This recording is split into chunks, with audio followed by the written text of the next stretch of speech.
Welcome back, everyone. Welcome back to another week, another edition here of the Sparkling Tuna Cup, the STC number 140, your weekly dose of CranKy Ducklings StarCraft. Let's go. We're here, we're back, we are live, and we are jumping into our first series of the broadcast. Exclamation mark B in the chat. If you guys want to have a look at the back yourselves, the bracket is live, the bracket is stacked. Again, this is a weekly open tournament, open to one and open to all. And we'll be going over the bracket momentarily. For now, let's jump into our first series. And if you're in the chat, you know what time it is. Gamba time. Oh, I'm getting ahead of myself. In the bottom right-hand corner of At Attorney's Edge, we have the South Korean Terran player. We have the Red Terran. Representing Team Hyper 1, it is Hon Mono. And spawning in the top left-hand corner, we have the blue Zerg player. It is Happy T Kid. Shama. And if you're in the chat, Gamba. It's Gamba time. Predictions are open. Place your bets on who you think will claim the series. Best of luck. Best of luck, Pat. Best of luck. Also, I just realized that my audio is a little bit wonky, so I'll try to fix that on the fly at some point, hopefully by next break. But regardless, we're jumping into our series, jumping into our matchup here, best of 3. Oh, ZVT, as we have Happy T Kid going for gas first. Gas into pool into a delayed expansion. So hyper aggression here out of our Zerg player. Meanwhile, we do see Honmono opening up CC first. Oh, okay. Okay, so again, Honmono is being greedy. Honmono is cutting corners. And will Honmono be punished? We're here to find out. We'll see if we can end up punishing Honmono. Again, coming to this matchup, Honmono is the favorite player. I believe Happy T Kid is the first time competing here tonight. First time playing. So I'm a little bit unfamiliar with who they are or what they with what they can bring to the table. We're gonna find out together.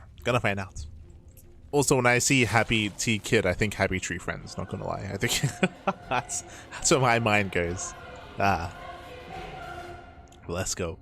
Links are moving out. Link speed is on the way. Does pull out of gas. So again, there's a very intentional build here for a Link Flood. But with the drone on the way, it looks like Happy T Kid is going to expand. It looks like this is not an all-in. We're going for an early Ling aggression as Homeowner goes CC first, interacts into the gold expansion. So hyper greed here by Homeowner. An all-in will kill Honmono. That's only if we all in. And the problem is that right now, it's only something aggression. Like, there's no big commitment here. Meanwhile, the first Marine is going to be on the way. We see the SCV scouting across the map. Again, Happy T Kid is macroing behind this and is going to fall behind. We need to find some damage here. The Overlord now moves in, and the Overlord will get eyes on the Marine.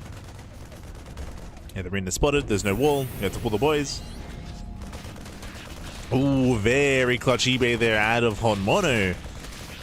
Yeah, very clutch. SCV scouts across the map, CC is done, and Happy T Kid falls behind.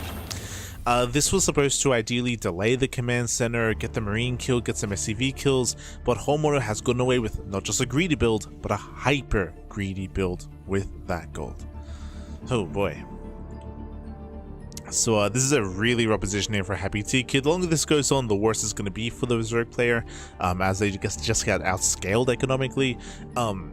there's just no natural, right? There's no natural base, there's nothing in sight. We do see the Happy Ticket does actually scout here towards the left-hand corner, so thankfully the rally will get eyes on the gold and will delay, but again, the CC is complete, so we can just lift. Yep, we can just lift, float over, and just take a fast third. Just take a fast third base back at home instead, so Homeowner, he can still macro very... no, we're in the new era, the new patch, of course, cheap CC, so we just throw them down, we just, why not? Why not? You got extra money? Command center. Command center. Again, if there was a Roach all in, if there was a Bane bust, Homeowner would be dead. Homeowner, he's going for a 3rd, 4th, and 5th CC before factory. Like this is crazy. This is 5 CC before factory, unironically. Insane greed. And we're going to be morphing all of them into orbitals, I would imagine, into heavy mule production, to heavy SCV production as well. This will skyrocket ahead in the mid game. Meanwhile, Happy T Kid is going for the gold base, which is nice. This will help try to recover, but again, if we don't go for something aggressive, then Homeowner will still outscale and outgreed the player going for the gold. Oh boy.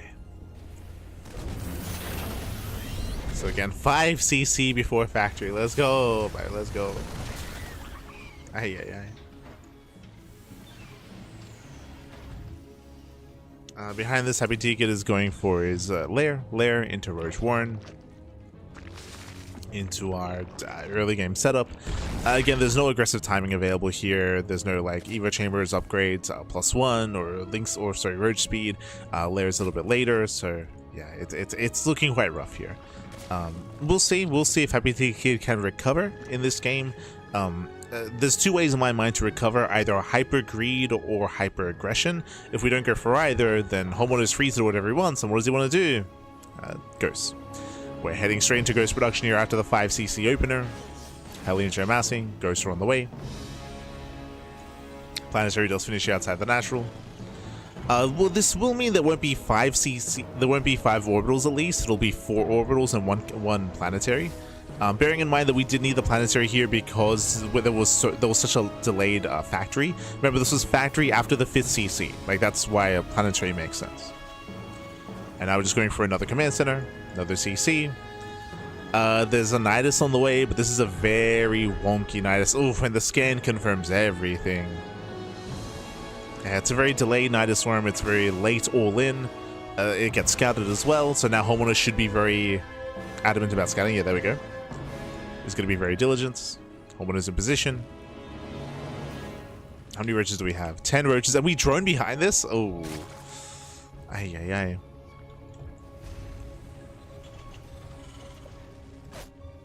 So again, it's either you do one or the other. Either you drone or you all in. You can't do both. We're making roaches and we're droning at the same time. Meanwhile, Homeowner is getting up to 7 orbitals. 7 CCs.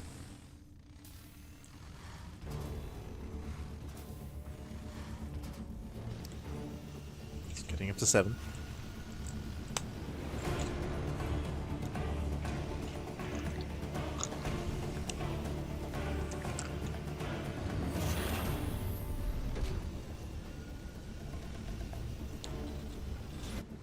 From here, roaches are back off. Nidus Worm didn't accomplish much. Now we see Happy Ticket going back into droning and now going for very late Evo Chambers. Meanwhile, Homeowner, we're going to be here for a while. We have, I must have kind of splitting. We have Neosteel Frames on the way, so Neosteel Frames into more Raxes, into Mass Ghost production. This is going to be basically peak Terran current patch, which is Mass CC, Mass Ghost. Remember that the Ghost is reduced in supply now in the new patch, so it does mean that when you go Mass Ghost, you can make more than normal, so you can enter a very heavy Ghost count on the new patch. And again, a high CC count as well. I could be mistaken, but I think Homeowner's only made 1 depot. Yep, only 1 depot. So 1 depot is all we're going to have. Sorry, 2 depots. There's a spot. 3. Okay. There's a spotted depot here and then another backup depot further in the main base. So 3 depots. That's all you need, man. I would argue that Homeowner overmade depots. Like, definitely we didn't need this 3rd one, I feel. 1 for scouting, sure. Oof, as hell is they do finally go. No, okay. They find the gold base. They're gonna burst it up. Every drone goes down. 9 drones do fall. Ay, ay, ay. Yeah, rough losses here for Happy T Kid. Oh no, bit of miscontrol as well. Does accidentally target his own hatchery. And if it isn't clear, I don't think Homeowner is gonna push. So he's going to be harassing, killing workers, scans for a 3rd, scans for a 4th base as well. 4th base is very late. Behind this we got more CCs on the way. Oh, the command centers.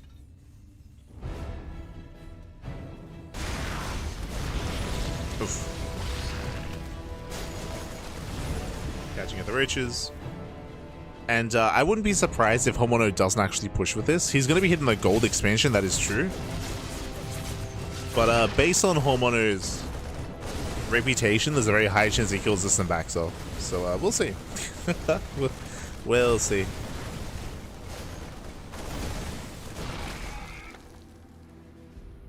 As Happy Ticket does go for a rich counterattack. Running into the planetary. Homeowner actually ignores this. Oh, okay. Okay, let's go. We're going for a base trade. We were trading bases. Another planetary. Oh, the mules. We have mules to spare back. There are roaches that will break through. They bust into the main. No detection. No, yeah, there's no detection. So Ghost, they just get free damage. Free damage on the roaches. At the same time, Homeowner does commit across the map. Once again, we can activate Cloak. For now, Hellbat's attacking. Yeah, the Hellbat's attacking well. Roaches are going down. King is getting caught out. Back at home, Homeowner, he defends. Defense back at home. We'll lose 25 SCVs, but that's fine. Like, he has all these orbitals, he has all these mules, so the SCVs don't really matter. You don't need SCVs, you don't need workers. You have mules. GG. GG gets called, and with that Homeowner, he will take game number 1. Whew. GG. GG, well played. Homeowner, he does have some fun here in game 1. Once again, on the new patch, you can kind of get away with, or this kind of like trolley play is more accessible. Much more accessible when it comes to just going into mass CCs and going to mass ghosts as well. So Homeowner spreading his wings, having fun here in game 1. And Happy T Kid winding it back here to our Zerg player. Unfortunately, the build, it was almost like a build at a loss. If you remember, he did go for a gas first build. Gas first, link speed into a delayed expansion, but he didn't link flood, right? If he had all in from that moment, if he had gone for like a roach rush, a bane bust, or a link flood, either one would have killed Homeowner, but we saw that he tried to drone behind it. So I would say that the build and the opening of choice from our Zerg player here, from Happy T Kid, set himself behind. So he fell behind, did delay the 3rd expansion, sorry, the gold base at least, but he failed to do any damage early on, and Homeowner got away with, remember, what was the build? 5 CC before factory. That was insane greed out of Homeowner. And unfortunately, Happy T Kid wasn't able to identify and wasn't able to punish the greed that Homeowner was going for. Let's go. As we are getting ready for game number 2.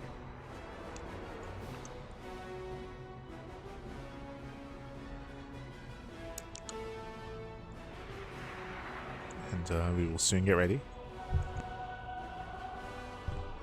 Likewise, the rest of the bracket, of course, is unfolding. Is unfolding. We'll be getting into it soon. So just putting on a jacket. It's cold, man. It's so cold. It's still freezing.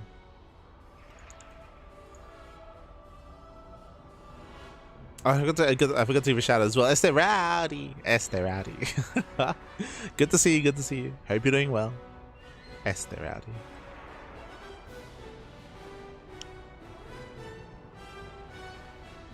Bienvenidos. As game 2 is going to be on lockdown. Let's go. Going to be leading into lockdown. Lockdown is a bit of a larger map in the map pool, is a little bit more defendable as well. I would say that this is one of those maps where it is easier for Homeowner to turtle. If Homeowner were to cut corners, turtle up, and be hyper greedy like this, I do think this will be a good map for it. Even better than last game as well. So we'll see how Happy T Kid does kind of react and respond. Again, all I want to see is just we commit to one thing or the other. Like we gotta all in or be greedy. Like we can't just like do a bit of both and then kind of be a little bit less confident or not be as adamant about how we want to approach this. We gotta commit back. We'll see.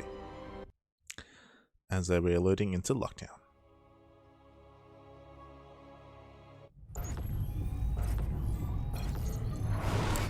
Spawning in the bottom left-hand corner of Lockdown, we have the red Terran player. We have the South Korean Terran representing Team Hyper 1. It is Honmono. And spawning in the top right-hand corner, we have the blue Zerg player. We have the blue Zerg, the newcomer himself. It is Happy T Kid. Let's go. Let us go. We are going to be opening up. And again, last game we did see gas first. It was gas pull into a hatchery. We'll see what kind of opener Happy T Kid goes for this time. Whether we once again go for an aggressive start, a greedy start, or like a more safe start instead. Same opener, gas first. So gas first once again here from Happy T Kid. Looking like the same build 2 games in a row. But we'll see if we actually commit a little bit harder this time, or if we do pull back. The eyes are on our Zerg. Meanwhile, we mentioned this before, but I would say this is an easier map to be defensive on because of the ramp, right? There's a ramp coming into the natural, so your 2-base setup here on Lockdown is much more secure. It's much easier to really build up. And Honmono is not going CC first this time. Oh no, sorry, he is. He's going CC first, but he's walling off. Interesting. So the same opener out of both players, but Honmono does go for a bit of a safer variation, just because he's starting off the wall a little bit faster. So if there was an early rush, then there would be SimCity. Yeah.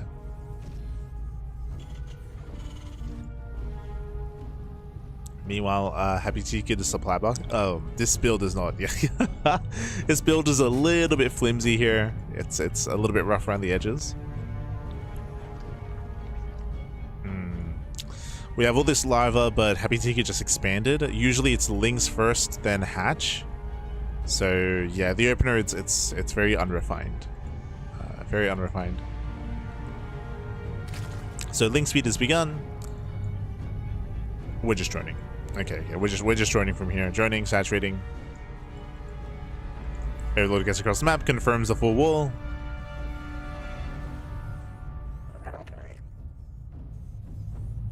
And Honmono is going to be able to get away with quite a bit here. So that's going to be a CC before factory. And we're expecting at this point another command center as well.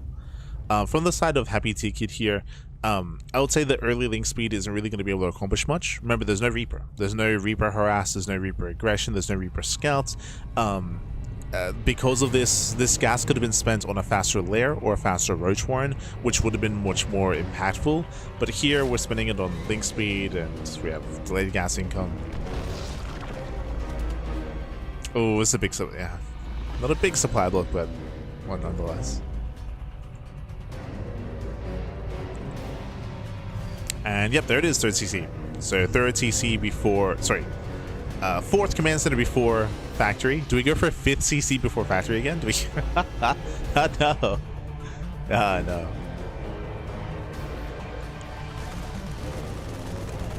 I mean, the Overlord does see this.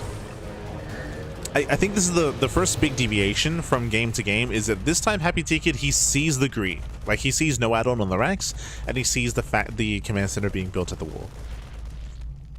So Happy T Kid has a little bit more information this time.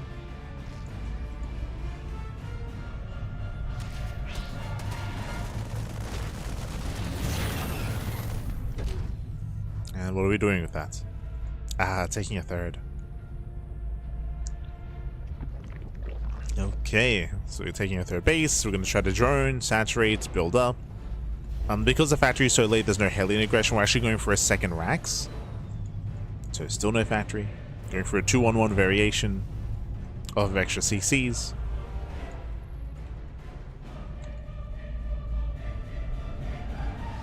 You want? Oh right, sorry, my apologies. Didn't realize it didn't set the initial score. Ah, so engrossed in the game. Sure.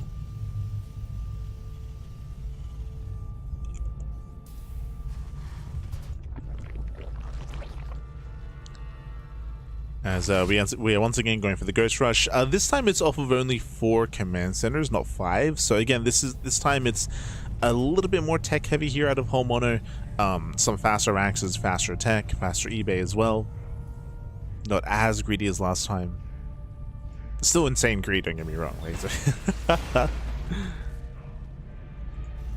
Once again, planetary here at the natural.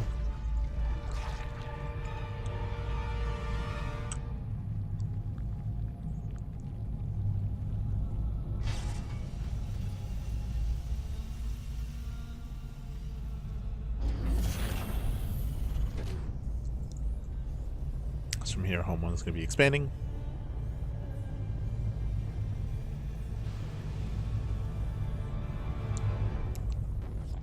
Getting to its own ghost.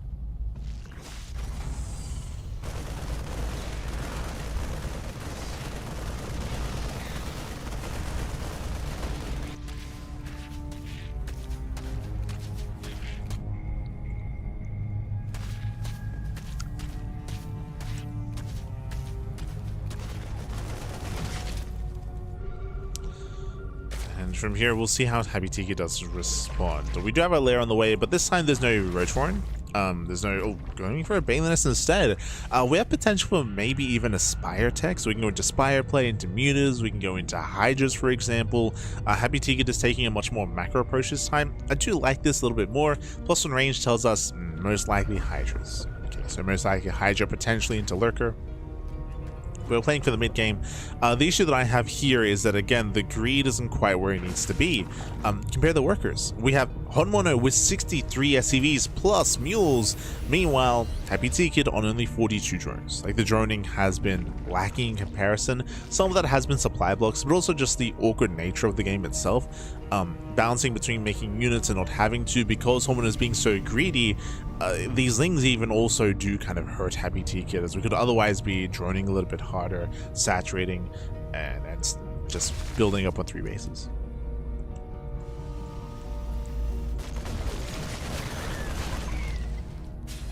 Even here, 14 links on the way, whereas our economy is lacking. You know, Honmono, just chilling behind this, going for extra factories. So we're going into Ghost, into I would imagine Ghost, Heli, and Hellbat again. We saw the last game. Imagine it's going for the same build or the same composition. Double scan, confirm Spire. Wait, did we cancel?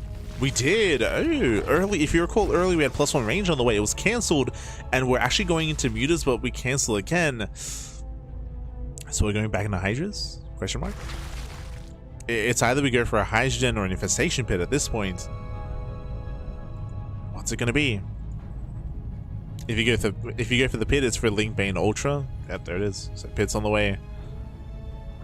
It's looking like Linkbane Ultra, but the problem here as well is that this was like a late decision, a late reaction. And typically, if the goal is to rush Hive and rush Ultras, like, you need to be on point. You need to be as fast as possible with your tech and be as crisp as you can be.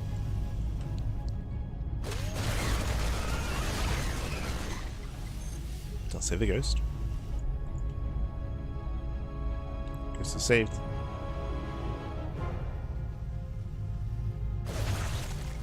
BT Kid once again diving on the Ghost, trying to another snipes. Yeah, gets 1, gets 2.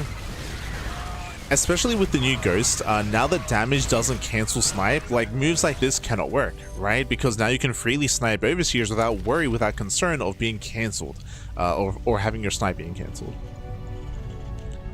So it does make it more difficult for these earlier dives, as all Honmono needs to focus down are the Overseers.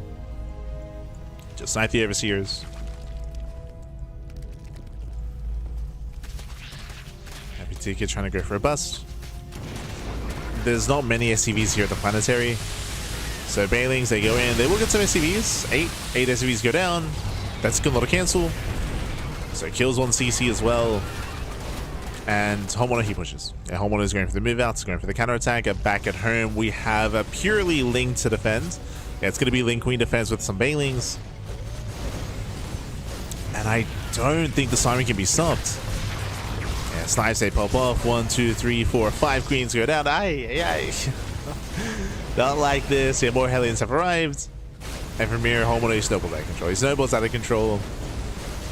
And again, I don't blame Happy T-Kid for these 2 games, just because it's just a very awkward position to be in when you see a player being hyper greedy like this, like knowing when to be aggressive, when to not, how to approach the game, how to approach your opponents. It can be very awkward. Very, very awkward.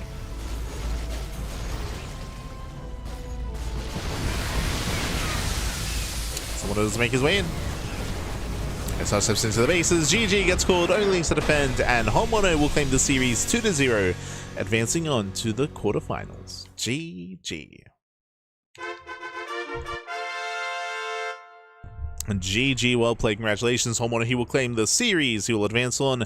Shout out to Happy T Kid here for showing up for competing. I believe for his first time.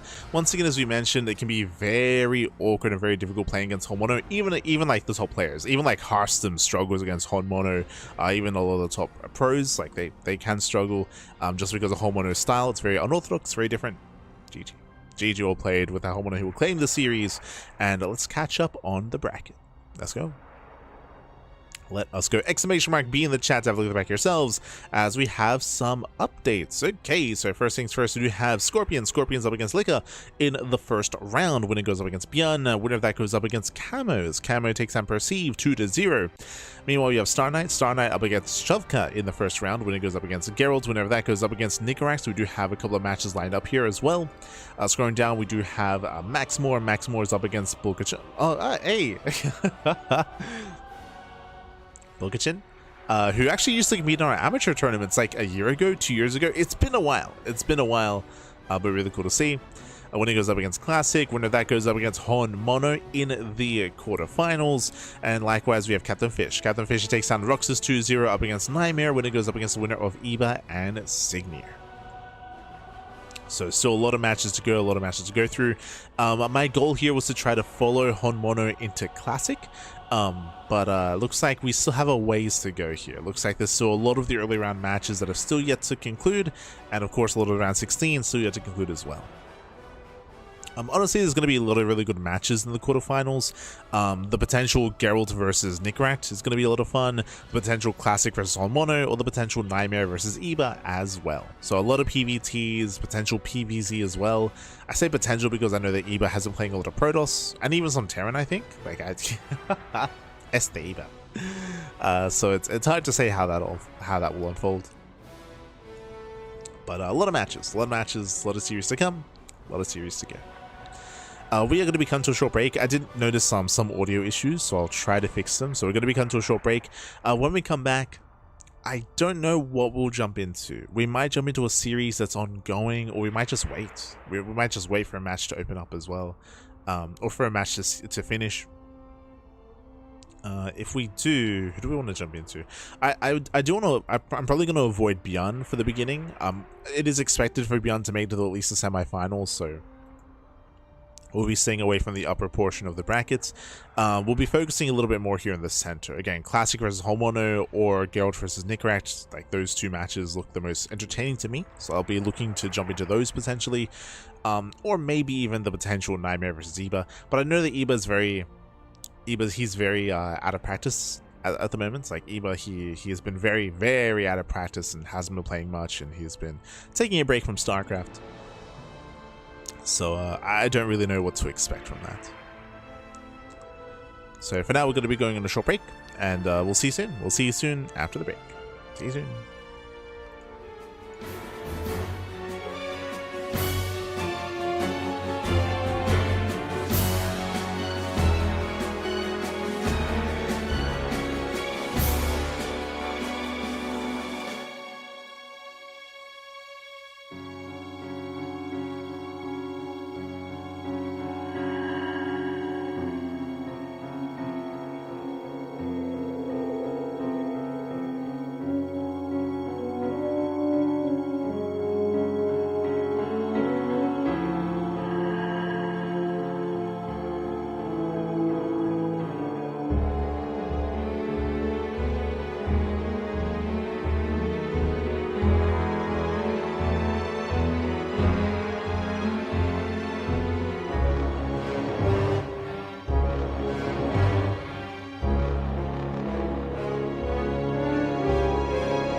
Welcome back, everyone. Welcome back. Whew, hope you enjoyed that lovely brutal OST. I do apologize for the extended break, but we did have to wait a little bit here for some of the other matches to conclude and for our next series to get ready.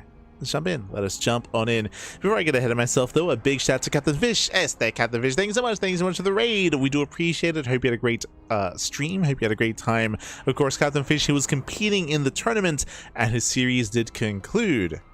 Again, we'll be going over some of those results as that is leading into our next matchup. Let's go. Let us go. So quickly, since our scene's over, I believe all the first round matches have concluded. Yeah, there we go. They have wrapped up. From the beginning here, we do have Lica takes down Scorpion 2-1 to advance on the face-off against ByuN. Camo still waiting for his opponents. Meanwhile, scrolling down, we have Chuvka takes down Star Knight 2-0 up against Gerald. Winner goes up against Nicoract. Likewise, we do have Max Moore takes down Unboction up against Classic in the next round. Then we have our series here as well. Eva takes down Signir 2-0. Likewise, Captain Fish took down Roxas. NightMare takes down Captain Fish. I believe that was streamed over on Captain Fish's channel. And then we have our upcoming matchup here, Iba versus NightMare. Now, this is going to be a rematch. Iba did actually defeat NightMare last month in a best of 5. Iba took down NightMare 3-2, went all the way to the ace match. So Iba had a big win versus NightMare. But that was last month. That was last patch. Iba was just messaging me saying that he still is lost in this patch. Like, this patch he's barely played. He doesn't really know what he's doing, what's going on, and the confidence levels are a little bit low for Iba is what I will say. But again, I want to believe that what I will say is that I don't really think that much has changed for Zerg in the current patch. Obviously, what Protoss have been doing has been changing. That does require a certain amount of scouting and reaction responses, and it's definitely likely that maybe Iba is not too used to some of those some of the builds in the new meta that has been quite trendy as of late, referring to either All-Ins or Skytoss, but we will get there. We will get there. Regardless, this should be our next matchup again, Iba versus NightMare. Coming up next. Coming up next on the channel. Just catching up. Had a blast. Let's go. Let's go. I had no idea what I was doing. I feel like that's the case for a lot of people at the moment, just because the patch is still relatively fresh. I say for a lot of people that are ingrained in the meta right now, like the meta has settled. The meta has settled, and players already and certain trends have already been very prevalent throughout the course of all these matchups. But we'll see. We'll see how Iba does kind of find himself, just because again he has been a little bit more out of the meta and out of the game in recent times. We'll see. We shall see. As they are getting ready. So our plan currently here is to go into the lower match, NightMare vs Iba, then follow that into either the Honmono series or into the lower semifinals. One or the other. Try to play Ravens against NightMare's toss. Oh no. Not like this. But I'm glad you had a good time. When are we going to see Captain Fish and MSL again? That's the real question. True. Captain Fish. MSL.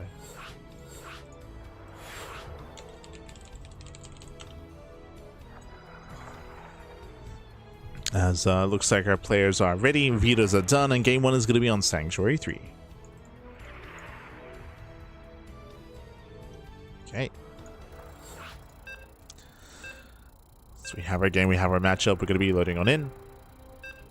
And Sanctuary 3 is going to be an interesting one here. Honestly, I haven't really been able to cover it too much recently. It might be because Sanctuary 3 is not a part of the RSL map pool, and we've been covering a lot of SEVO recently. True. So we just haven't really experienced too much of this map as of late. But it does have its own unique quirks. We'll get into it. Spawning in the top right-hand corner of Sanctuary 3, we have the blue Protoss player. We have the South Green Protoss representing Streamer Zone. It is NightMare. And spawning in the bottom-hand corner, we have the red Zerg player from the land of the UK, representing the Planet of Heroes. It is Eva. Eva. Here we go. We're here, we are back, we are jumping into our fresh series, and if you're in the chat, you know what time it is. It is Gamba time. Predictions are open. Place your bets on who you think will claim the series. Best of luck in the chat. Coming into this it's a harder one to call here. As I just mentioned, they did face off last month, and Eba did defeat NightMare in a best of 5. Did bring him down, but as I mentioned, now it's a new patch, it's a month later, and Eba is a little bit less familiar with the current patch as well, so it's going to be harder to call. I'm hoping for a back and forth regardless of who wins. I just want to see an ace match, but best of luck. Best of luck to our players, and of course to the Gamba as well. Best of luck. For now, Eba going to be forced to expand at the unnatural location, at the unnatural natural. NightMare going to be chilling here at the own base, able to block the expansion.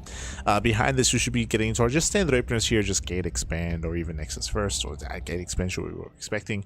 From here, we can then get into our tech, most likely a Stargate opener, and what we have been seeing quite a lot of here is either Stargate into Void Rays into Skytoss, or Stargate into Void Ray into Hiding Tech, into a fast Twilight Council, into a 2-base all-in. It's typically one or the other. Either the Protoss player rushes into Skytoss, or they do go for a hyper-aggressive build instead. It's going to be up to Eba to determine which of these two it's going to be, to determine how much danger they're in, whether to be greedy or to be defensive and safe instead. So the pressure, the onus is going to be an Eba. Behind this, going for his own hatch gas pool, standard opener out of Eba so far. Nothing crazy, nothing wild. Welcome to Sanctuary 3. Sanctuary 3 is a map that is an interesting one. I would say that the rush distance from third to third is relatively short, but there are ways here to slow down a push. You can knock down these towers and fully wall this area off. You can engage here in the slow zones, in the choke point early on in the middle of the map, or likewise, you can also engage at some of these other, or you can actually also knock down these other rocks as well. There are ways to engage. I will say that this low ground expansion can be quite difficult to defend, just because the aggressing player can attack from 2 different angles, and of course it is the low ground, and there's all this space here on the low ground as well to wedge yourself in between the bases, so there are some kind of rough positions here for sure. We'll see who this favors, we'll see what our Protoss player goes for. I think eyes are mainly on NightMare here to dictate the pace of the game, and again it's typically on Eba, the Zerg player, to react and to respond. So far though, so far we are opening up.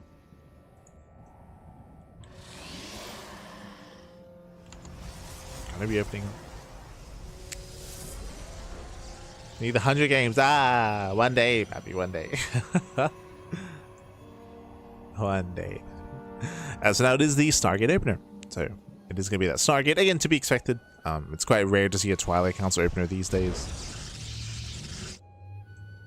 So Stargate into our initial Stargate units. This can still go into the Void Ray to hunt down Overlords, or you can go Oracle first to get some economic damage and to scout across the map as well. So there are 2 different kind of avenues you can take here, either deny vision or gain scouting. So now, Eba just droning, saturating, claiming his 3rd base, building on up. I would say that traditionally Eba's not really known to be hyper aggressive, so I do think there's value in going for a Void Ray instead. But we have the answer here. It is going to be the Oracle opener out of NightMare. So opening Oracle, we'll be scouting, harassing, we'll be having a presence on the map. Behind this, you'll be seeing a 2nd Oracle as well. This will allow for NightMare to get into his own 3rd base and then to throw down his tech of choice. We're still waiting to see the timing of the Twilight Council, whether it gets thrown down as the 3rd base is taken or later on down the line, whether we go for a Forge or not. So for now, the Stalker does hunt down the Overlord, true. So vision is being denied, not with the Void Ray, but with the Stalker regardless. And that is a fast Twilight Council. Okay, so very fast Council here out of NightMare. Fast Council. With the Fast Council, we can go into, say, early Glaive Adepts. We can go into a heavy gateway count into like an A-Gate Blink All In. It's going to be Twilight Council and a Forge. This tells us it most likely will not be Glaives. Glaive Adepts don't really coincide with +1. Meanwhile, the Oracle does get 1, 2. Ooh. 2 drone kills. Oh, 3 drones do go down. Nice damage here from NightMare. Does pick up, does pull away. We're going to be cutting corners here, going into Ling Bane and not into Ling Roach. Give a chamber for +1 melee. Yeah, so Ling Bane Hydra is a tech of choice here for Eba. Technically can go into mutas. Meanwhile, we have the answer. It is going to be Blink, not Charge. So Blink is on the way, Forge for +1. I'm curious to keep an eye on the gateway count of NightMare to see how aggressive he plans to be here, because you can throw down additional gateways. Otherwise, we could see NightMare try to play standard. When I say standard, I mean we could see him try to play like the previous meta, the previous patch. Which would be +1 Blink into Temple Archives into Storm. As things that they get across the map. Dipping to the bases, getting 1, 2, 3, 4, 5, 6. Oh my god, this is getting out of hand. 6 probes. Yeah, 6 probes go down. That's already a crazy amount of damage here. So very lax defense out of NightMare. Does not commit. And he is. So I was focusing a lot on Eba not playing much this patch. I mean, NightMare's the same. Like, he also hasn't really played much this patch either. He's not as active as he used to be. So to see NightMare going for this is concerning to me. There's no gateway explosion. We're getting into the mid game here, working towards Storm. This leads into typically a 4th expansion. NightMare, he does apply some pressure here, but Eba should be able to keep up. Yeah, Eba collapsing in. Ooh, do we have enough lings though? Uh-oh. Yeah, we're lacking a little bit of DPS here. Depths, they will be going down, but we're running out of lings. Yeah, running out of Zerglings. So messy here from Eba. Does have to pull away. Storm has begun, additional gateways. And if you notice, the Storm was late.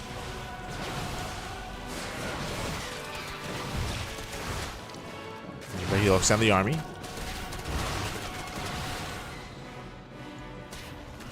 Depths are being cleaned up. Oof. Stasis is dealt with. And again, Eba's trading well. Catching out Stalkers. Heavy losses here for NightMare. Ay, ay, ay. Yeah, some expensive losses here, losing Stalkers. Eba pulls away. Behind this, NightMare taking his gases, and still no 4th expansion. Still no 4th base. NightMare, he can't afford it. He has the excess resources. Now going for cannons and batteries. Oh. So again, we could have afforded an expansion here, but no, instead of getting an expansion, he's throwing down site defense. So cannons, shield batteries, NightMare getting ready here to defend against an all-in. Meanwhile, Eba, he is cutting workers earlier, droning up to 70. We have a couple of extra workers that are being squeezed out. If Eba does recognize how defensive his opponent's being, then we can go into then we can drone up a little bit further into 80 workers. For now, though, it looks like Eba's doubling down, so all this site defense is going to pay off. It's going to pay off. Good read here by NightMare. Ah, never mind. I mean, kind of. I would have preferred an infestation pits, but we're going for the Spire. Things that to be sent away.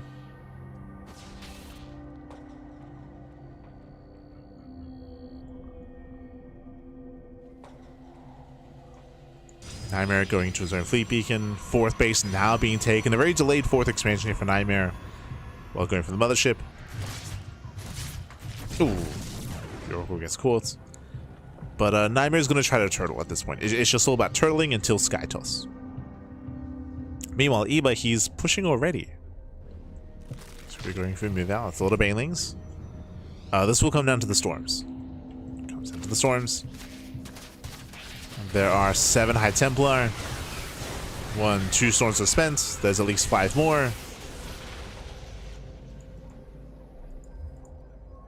So I'm right towards the left hand side. Uh-oh. Queens are somewhat in position. Somewhat. Eba does spot those zealots. Does respond. And nice cleanup. But this will delay Eba. Ideally, Eba does want to fight here without any side defense, but the defense is it's finishing. It's defending, true. Yeah, Eba is going to max out, and we'll see if he can break the 4th base. I feel like he should. Again, low ground 4th base, multiple angles of attack, wide entrances as well.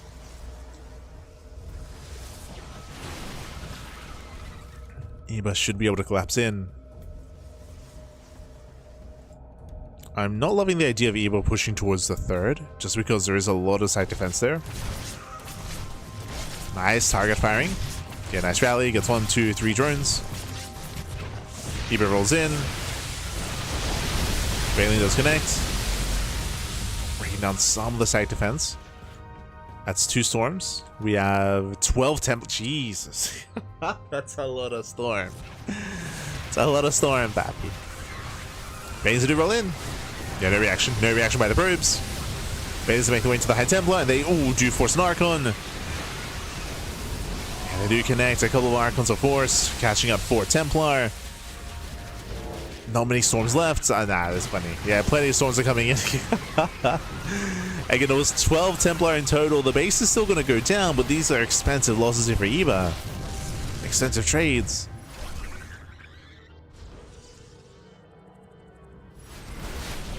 As Eva's going to be forced back. Now, if you can keep the base count low for NightMare, this is worth it. This is worth it as long as you can just keep trading, keep NightMare low. Take a storm to the face.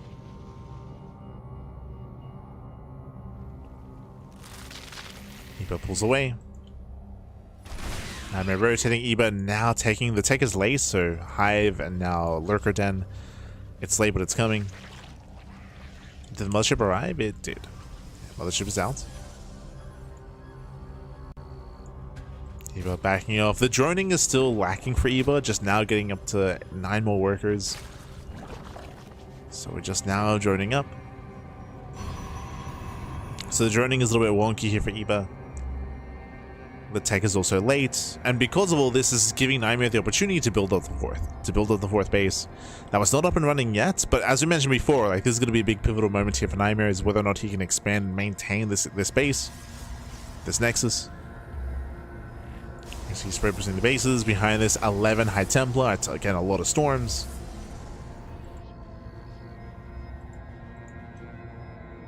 He's coming in. And again, show us the storms. Oh. Here we get spotted. There's one. Just one. Yeah, just one storm. So very efficient trade here by NightMare. Spending one storm so far. Eba now taking him into Lurkers. Meanwhile, we do see his opponent taking him into Skytoss. Tempest production has begun. Meanwhile, where's +1 flyer attack? Didn't we already get a Spire earlier? We did see a Spire earlier, but it looks like it was cancelled. Yeah, it looks like it was cancelled. So no Spire. Just now on the way, so later Spire upgrades. That is a concern. +1 air attack is already on the way. So again, look, they can strap in. Like, we're strap in, back. We're turtling. And NightMare, his 4th base is fully saturated. The 5th base is going to be on the way soon. It's on NightMare to fixate and prioritize mining this patch. There we go.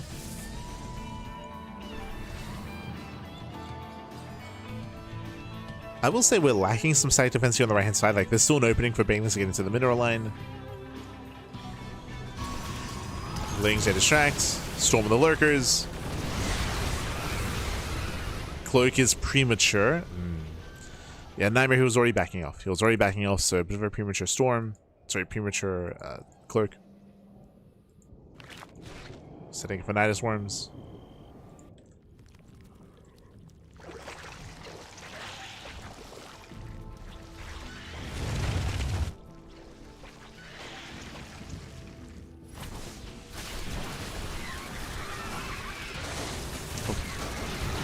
Some nice storms. 5 storms are thrown down. Was a lot. Eba still has to perfect his army. Like, Eba's not there yet. We do have, how many? 12 Lurkers so far. We have 6 Corruptors on the way. It's going to be 11 Corruptors in total. It's okay. No Spellcasters yet.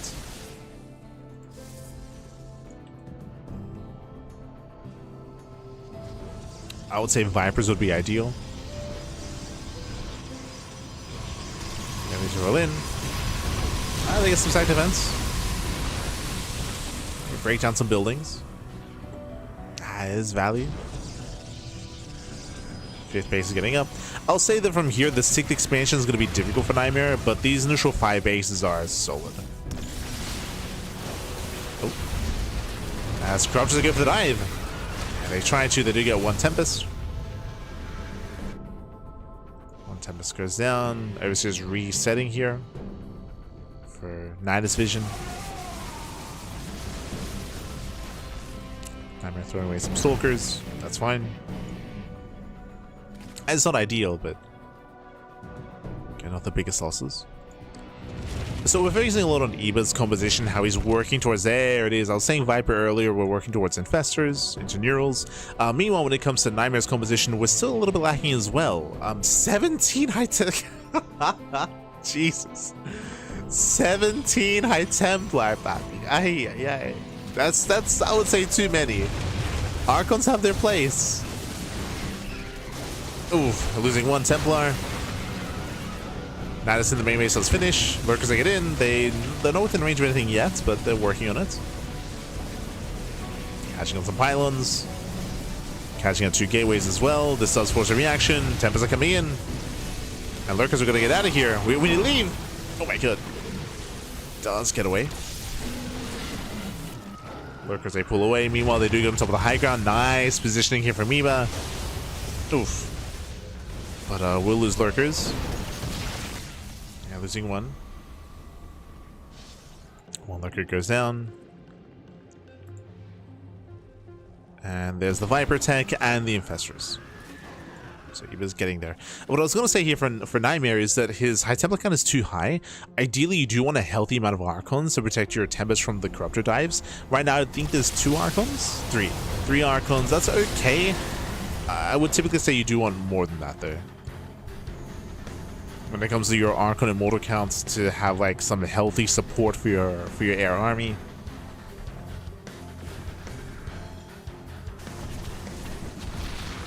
What's eating up supply?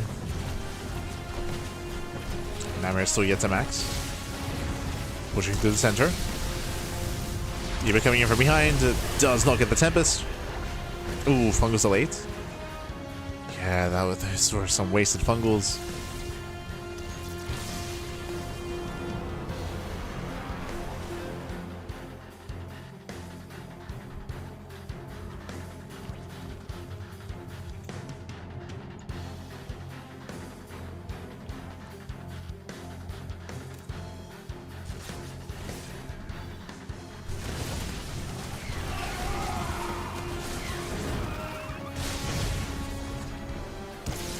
Is moving in. We have Broodlord production on the way. Let's go. We got 10 Broods on the way. NightMare's got a 7 Tempest. Now, the way this dynamic works here is that NightMare gets potential, especially with Revelations, to poke in, to get a couple of free shots, to pull away, and to nibble away at the forces here of NightMare. Sorry, of Eba. What's most crucial here is that because of NightMare's presence, Eba's distracted. I mentioned earlier that something that should be very difficult for NightMare is claiming a 6th expansion. This base is on its own. It's so isolated, so exposed. Even a couple of Lings would completely shut this base down, but Eba's distracted. Distracted by this. Distracted by their main army.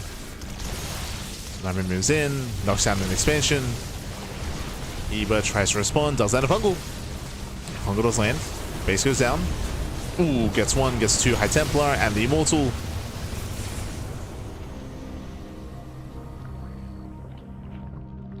At the same time, warping into the main base, distracting Eba. Does cause a distraction. Even here, Zealots are at the 3rd. Drones going down, some chaos ensues. NightMare moves back in. Hey, free shots into the Broodlords. Catching out 2 Broodlords, 16 drone kills. And again, while this is happening, 6th base. 6th base is getting up. Now we have the site defense. Cannons and shield batteries. Technically, I would say that NightMare should not be getting this up and running, but again, Eba's unaware.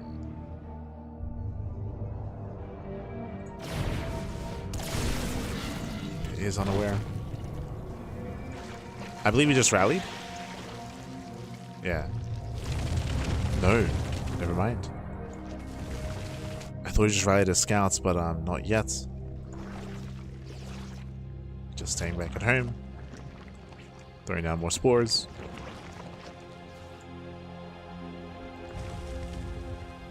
But he now rotates, but at this point it's too late. At this point the army's already back at home and there's already site defense. Oof. Now Eba knows. 7th base on the way? Oh. Eba's in trouble. Yeah, Yeah, he was in a lot of trouble here. He had to stop the 6th expansion. Cleaning out one of the infestors. 2 infestors go down. There's that revelation. 3 shots on the lurkers. Had double their zone. And he was just getting picked apart here. Okay, but completely out of position. Does get 2 Templar. 2? 1. 2. 2 Templar go down. Massive Uncles. He goes for the dive. Yeah, we're diving in. Neural here on the Tempest. Ooh, Storm is brutal. But can he break through? He's trying. Oh my god. Yeah, barely does break through the Void Rays. Yeah, every Void Ray should go down. I say that more reinforcements have arrived. There's prismatic alignment. We have the reinforcing Void Rays and no anti-air. No anti-air. Every brutal goes down. The Void Rays, they kill everything. Yeah, the Void Rays, they reign supreme. They take down the Corruptors. They take down the Broodlords. They take down everything. The Sky Toss. As he mentioned, this 6th base was huge. The 6th base city I'm running was huge here. You can see NightMare has a massive gas bank and minerals as well. NightMare does recall away. Recalls back and rebuild. And he was going back into Ultras? Oh. Going back into Ultra. There are 0 spell caches left. 18 Corruptors. That's a lot of Corruptors.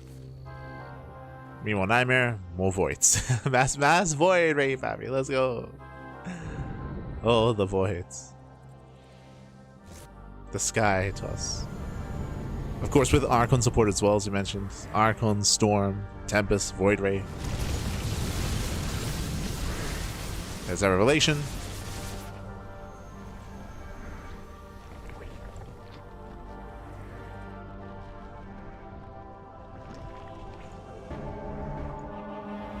I kind of want to say that there are too many Void Rays. I feel like...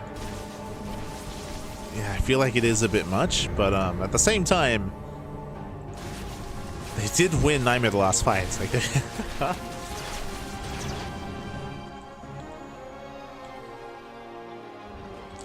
but the high Void Ray count does mean there are less High Templar, so less Storms. There's only 4.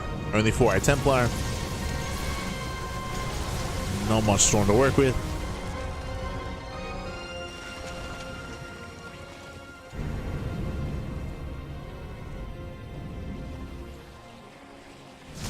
More Archons. I'm moving in. Again, just nibbling away at the army. Tempest, they just get 3 shots off. There's Revelation. Oof. Now with that Revelation up, the army just cannot engage. Thankfully there aren't that many Tempests. There's only 4, but they're still breaking through. Is that a Parabomb? Okay. Nice split. Very nice. Void Ray does split away. Oh. Army have extends for a moment. Tempest is just gonna get on top of the lurkers. Oh. Almost. Congo lands.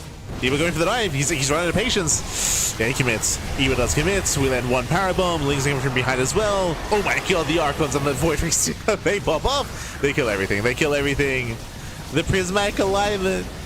Yo, the Corruptors, they just evaporated. GG gets cold. They just exploded. And NightMare, he will take game number 1. GG.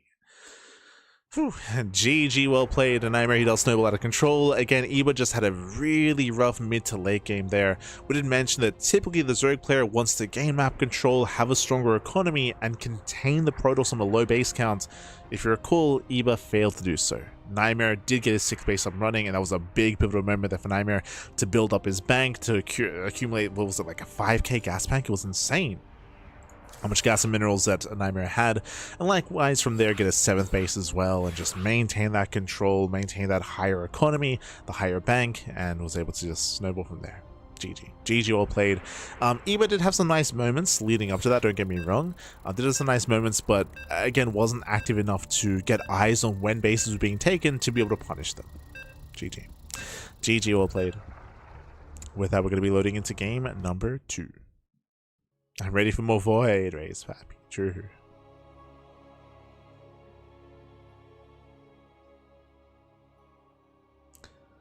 As we're loading into Washout. And spawning in the top right-hand corner of Washout, we have the South Korean Protoss player. We have the blue Protoss representing Streamer Zone. It is NightMare. And spawning in the bottom left-hand corner, we have the red Zerg player. The red Zerg representing the Platinum Heroes. It is Eba. Steve. Let's go. Let's go. We are settling on into game number 2 here. And as we mentioned previously, what we expect in the meta of PvZ is either a Sky Toss or All-In. Last game, we didn't get Sky Toss. We got it. I will say that NightMare got there in a bit of a wonky manner, and there was potential for Eba to stop him before we saw the Critical Mass of Sky Toss, but Eba wasn't quite able to shut it down, and in the end, NightMare snowballed out of control, getting up to 4, 5, and then eventually 6 bases. I will say that the 5 and 6 base setup here on Washout is further apart. The bases are spread out, much more spread out, so it does allow for the Zerg player to punish expansions a little bit easier here. Punish bases, go for counterattacks. I would say that on Washout it is much more difficult to turtle up on 5 and 6 bases. For sure. Much more difficult.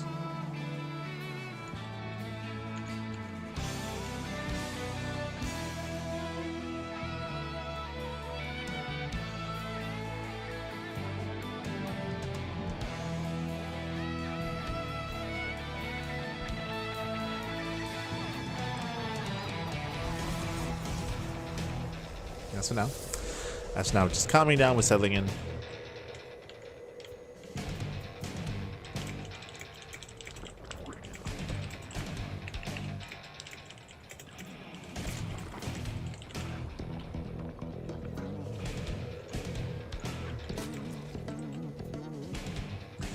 As for now, our players are going to be settling up. They're going to be settling into game number 2. From here, Hashgas Pool, standard of Eba once again for safety unnatural natural. Meanwhile, we do have a NightMare, likewise setting up back at home as well.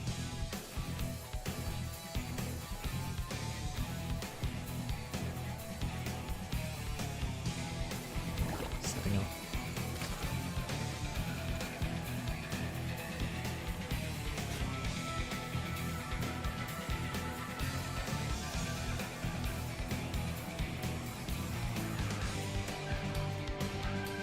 Again, we're here to determine how NightMare will approach this as well. Stargate opener once again. Last game was Stargate into double Oracle into a 3rd base, into plus on a blink. We'll see if NightMare deviates. We shall see. I did actually like Eba's early game last game. Like his early to mid game was Eba punishing the Adept and Stalker aggression, and he tried to go for his own all-in. I will say the all-in was very wonky just because Eba had a very hard time joining. Like his joining was lacking and his push was a little bit lackluster. The 4 base setup there for NightMare was very solid, but even the 4 bases here on Washout should be much more difficult to maintain. Just because you're still a little bit more spread out, there's a little bit more distance between the bases. It should be harder to get away with that. Should be.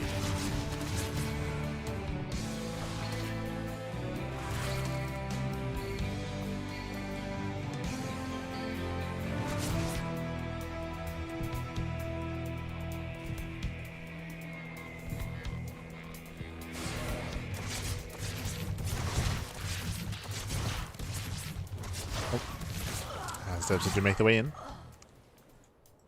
Catching out one drone. Oracle is on the way.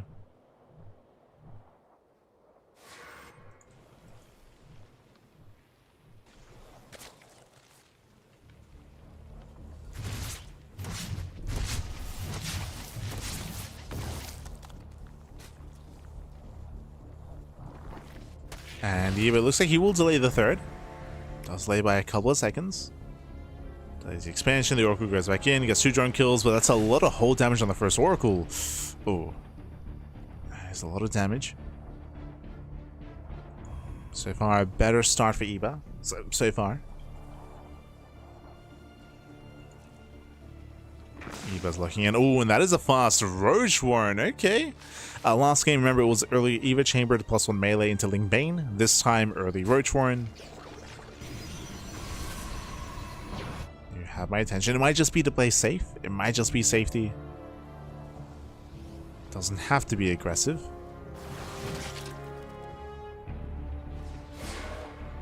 And Ziva picks in. And so far it's droning. It's droning, just saturating.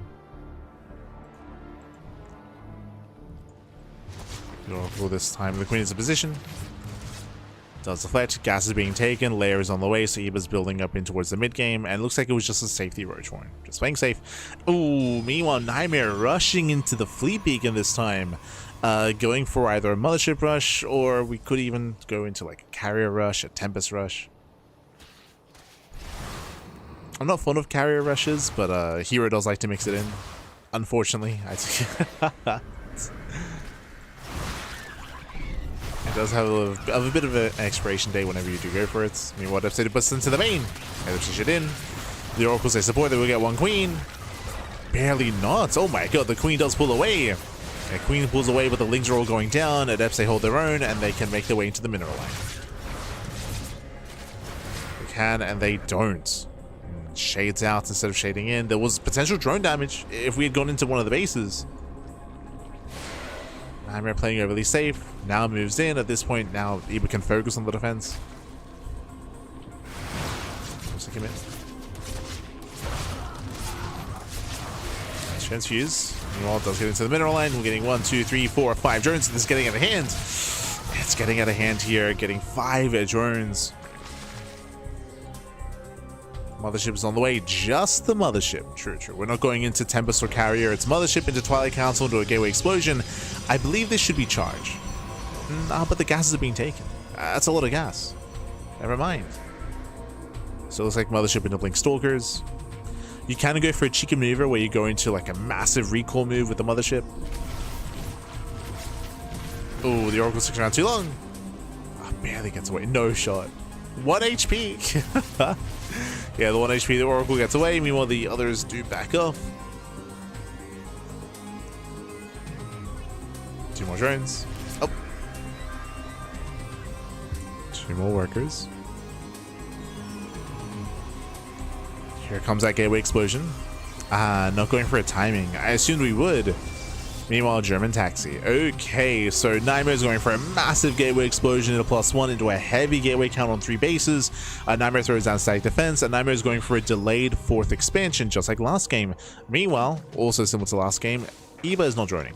Eva, you can see here, he is undersaturated. 62 workers, sorry, 61. That is under 3 base saturation. Now he's taking gases, now he's droning up a little bit here, but because of Numentar's carapace, it looks like Eva wants to all in. It looks like he wants to send it, but he's droning. It feels a little bit messy. Lings head back forward. Roaches, they do rush all the way to the natural. NightMare's out of position. He's getting in. Yeah, Roaches, they do bust in. Depowers the wall. Yeah, depowers the wall, getting into the mineral line. Probe's going to be going down. Mothership is revealed. Force reveal itself. Nice force field. But he was not trading badly. Oh, yeah, never mind. Does maybe every extent with the Roaches. Gets 5 probe kills. Delays the 4th expansion. Containing NightMare. This is all damage. Now we're going for the meter switch.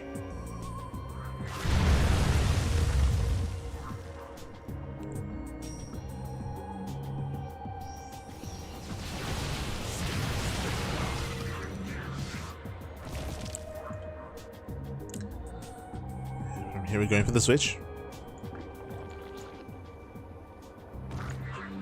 Spire is on the way.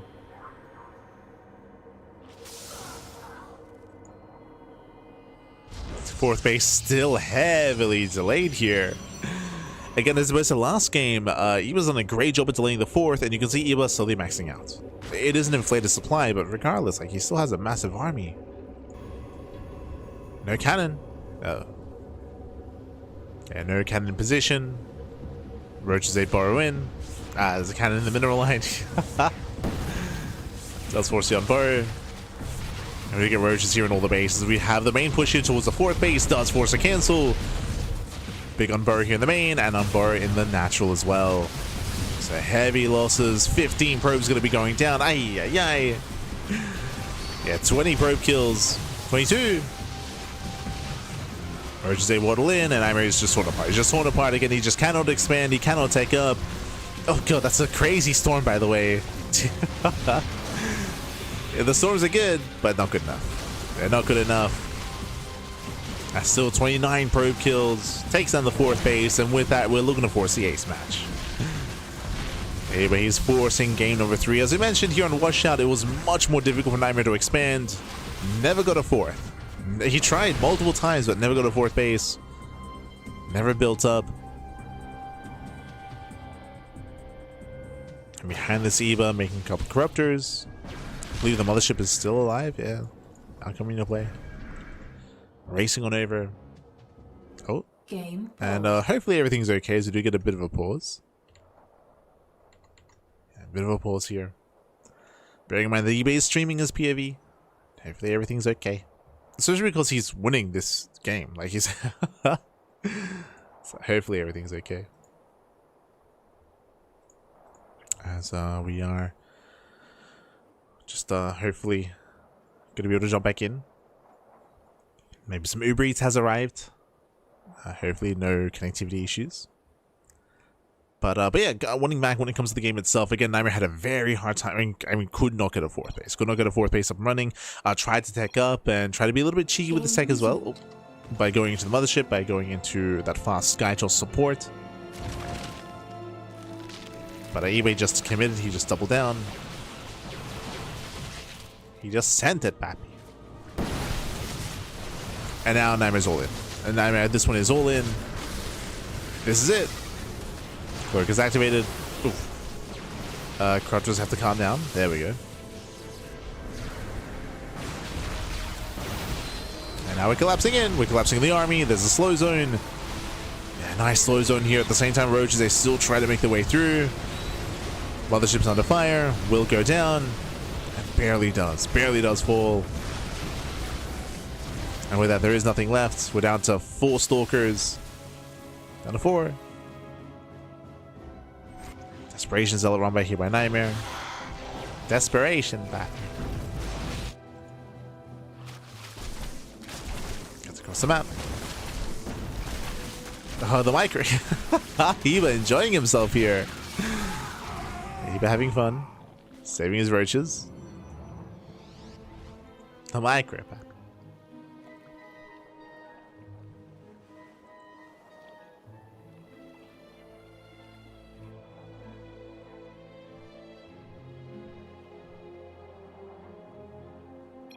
And GG. Yeah, GG gets all. No real final fight there, as it already did conclude. And Eba will tap the series 1-1. GG. Whew. GG, well played. We're going to the ace match. We're going all the way to game 3 here, and we'll see how this story ends as we are getting into that 3rd and final game. Again, NightMare, as opposed to game 1, had a very hard time expanding, had a very hard time building up the economy, and had a hard time, again, getting into that longer game state. In the end, Eba did snowball out of control, and now we get into game number 3. Curious to see what kind of map we load into. Again, I feel like the map was very impactful when it comes to game number 2, showcasing just how difficult it is to claim a 4th and 5th base on washouts compared to Sanctuary 3. But game 3, where are we dropping? Where are we dropping? Oh, oh my god, what? We're loading into one of the most vetoed maps of the map pool. We're going to be loading into Rorschach. Oh boy. Okay. Rorschach is coming up next. We're loading in. Again, Rorschach, a very small map in the map pool, short rushes by ground. I would say that aggression is favored on this map, and I lean towards Eba in that sense, right? We expect Eba to be the aggressor. NightMare, we'll see if we can meet him there. We'll see if we can also kind of beat him in that game of aggression and show us something different. As spawning in the bottom left-hand corner of Rorschach, we have the blue Protoss, the South Korean Protoss representing Streamer Zone. It is NightMare. And spawning in the bottom right-hand corner, we have the red Zerg player, the Zerg player from the UK, representing the Planet Heroes. It is Eba. Eba. Let's go. We're tied up 1-1, and again, welcome to Rorschach. The shortest rush distance map in the entire map. Very short distance here by ground. Likewise, we also have some unique features. We do have the healing pad in the center of the map, which I'll be honest, we haven't really been seeing come into play too often. That's also because this map is quite rare. It's quite rare to cast on this map, so I do appreciate the opportunity to do so. We do have some high ground here in the center, some points of elevation where you can try to engage, but again, it is immediately in the center of the map. Defending your third base here can be quite difficult. It's a very wide entrance here into the third. So massive ramp coming into the third base, big entrance here towards the left-hand side as well. So vulnerable and exposed third and fourth base options make it difficult to get into the late game. There's also the gold base that can also potentially come into play. If a player tries to turtle up, then you can rush into the gold, of course, to punish them. We have hybrid bases as well towards the south side of the map. Hybrid expansions, gold bases. Oh boy.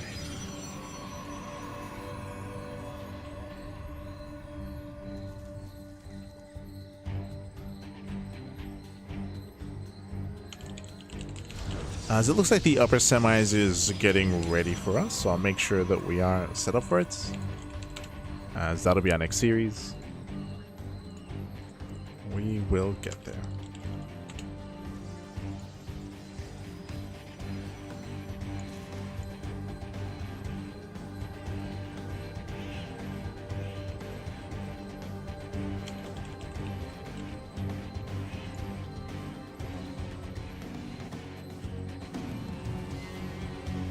Okay. For the time being, though, standard openers, hatch gas pool. This time, Eba can expand on location, not forced to expand elsewhere. For the first time this series. Likewise, we do have our soon-to-be take of choice, just going for the gate expand into Cybercore into our Stargate, I would imagine. Based on the pylon placement, we might try to hide something here, but even if the plan is to hide some tech, I would hope to see a Stargate into Void Ray at least to deny vision. As we mentioned, I don't like the idea of NightMare trying to play macro and trying to build up into 3 and 4 bases. I do like the idea of an earlier timing out of NightMare, but eyes are on NightMare.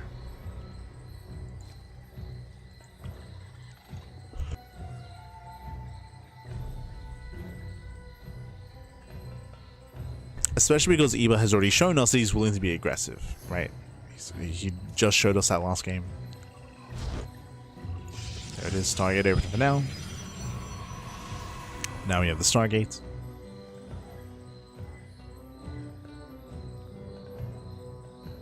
Eba now claiming his linear third.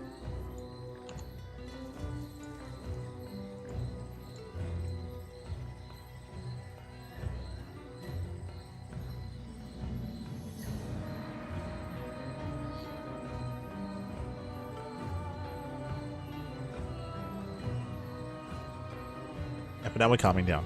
The other big feature, of course, is even shorter rush distance by air. So we could actually even try to go for, like, say, a Tempest Rush or a Carrier Rush to be aggressive here by the sky. Speaking of Void Ray first, for the first time this series, NightMare will be denying the vision. So the goal here is hunt down the Overlords, and behind this, we might even go for another Stargate. Doesn't have to be. It could just be a Twilight Council, or even a fast third, or standard third timing. We'll keep an eye on NightMare. Now the Voider is coming.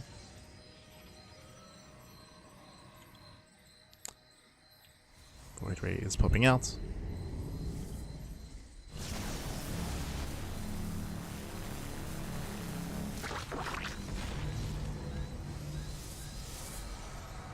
Instant lair out of Eba. Does go there first. Ooh, and that is very fast. +1 flyer attack. Okay, +1 air attack out of NightMare.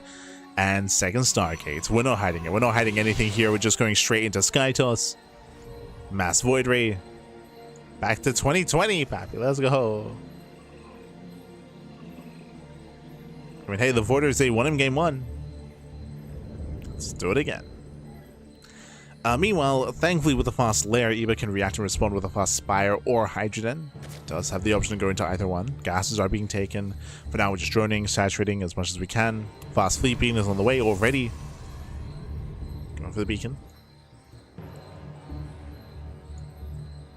Links they poke in and they confirm. Ooh, does get eyes on, yep, the researching Cybercore. Eva knows. Eva knows 100% here. The +1 fire attack is on the way, or +1 air attack. And we're going for the Hydrogen. Oh, this is risky. This is very risky here, especially for rushing Mothership. So, what's happening? Hydras don't scale well. They do not scale well into a longer game. They usually to end the game early if your opponent is trying to rush into Sky Toss. So this looks like an all-in. This looks like we're going for like a Ling Hydra timing attack from the side of Eva. The issue, of course, especially if we're going to be rushing... Oh, no, okay. I was going to say, if we're going to be rushing Mothership rushes defend against Hydra all-ins very nicely. With the slow zone, with the cloak as well, Mothership does buy so much time. So I assumed that the fast Fleeping was going to be for the Mothership, but no, it's for Flux Veins to continue going to Massive Void Ray. So I actually prefer Eba's position now. If this was fast Mothership, then I feel like NightMare would be able to defend, but now that it's not Mothership, it's Mass Void, different story. It's still going to be close though, still going to be very clutch. We'll come down to cannon, shield batteries, defensive support here for the Void Rays. Yep, Voiders are revealed. Eva knows. Eva sees, Eva knows. And it's all or nothing. It's all or nothing. Eva killing workers at 58. Only takes 1 gas at the 3rd expansion. Only 1. I assumed we were going to go for a 4th base, at least just for Lava, but no. No 4th base, no Lava. Just pure Ling Hydra. Creep is okay. Void Rays, they move out. As they move out, Eva's moving in. Uh oh. We are going to go for a bit of a base trade. I mean, Queens are going to be in position. Queens are ready in the main. They will deflect at the same time. Lings, they do get eyes on the 4th base, and Hydras, they do hit the 3rd. Ooh, and NightMare's out of position. Wow, completely out of position. Ay. Yeah, Hydras, they do hit the expansion. 12 probes go down already. Batteries out of energy. Void Rays, they now come in, and the base is already gone. Yeah, the base is already gone at this point. It's already brought down. I do like the movement here with the Hydras, respecting the Void Rays. We respect the Void Rays. 4th base was cancelled. 3rd base was killed. And Eva does pull back with the Hydras. Plays it safe. Plays it safe.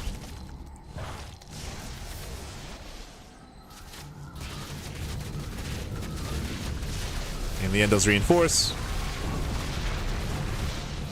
Oof. Cashing out some of the depths. Lings, they rotate over towards the 4th base once again. And Lings, they rotate over. Another Void Ray goes down. Again, there's only 1 battery. There's the Angiova charge. Hydras are going to be cleaned up. And once again, Eva, he respects it. He pulls away. Eva pulls away with the Hydras. Meanwhile, Lings, they should force a cancel. No, never mind. It's going to finish. Wow, the base does finish. Mothership has arrived as well. Uh-oh. I mentioned earlier that that Mothership support is very strong against Hydras, and Eva did not throw down a Spire. He went for the pit. He went for the Infestation Pit. Bold move. That means that Eva can go into Infestors, into Microbial Shroud, which can work in this position. Oof. And here they come. +1 attack, +1 range. Now, there's again, we're being very all-in here. There's a small window, a very, very small window, a slim window in time here where Microbial Shroud is effective. That window will close when Storm hits the field. And you said, I see the Temple Archives. The Archives is coming. Storm is on the horizon. So in my mind, Eva has to end the game before Storm finishes. Because he has no Spire.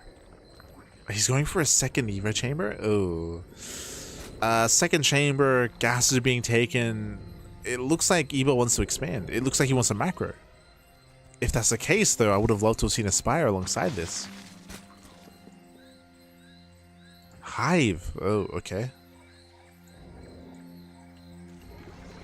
As you can tell from my tone of voice, like I'm not very confident. I don't have much confidence in Hydra tech and being reliant on Hydras against Skytoss for an extended period of time. It's a very, very flimsy army.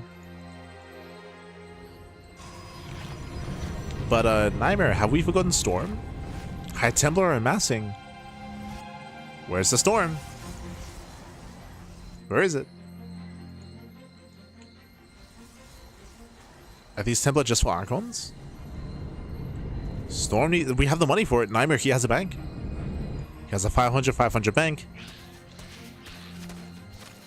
It looks like he forgot. You can see the NG overcharge as well. Yeah, he's massing High Templar. Storm needs to begin. No, without Storm. Yeah, without Storm, it's gonna end. Hydras, they move forward. Here comes my Kerbal Shroud. You can see that he's terrified of the Storm. But there's no Storm. No, NightMare. It hasn't started. He's playing like he has it. Oh, no, he just has started. He now notices. Now he does notice. Storm begins like 2 minutes late. Hey, it should be done by now. It should have been done by now. So a massive blunder there from NightMare. Hydras are trading well so far. We'll kill the expansion. Another fungal lands.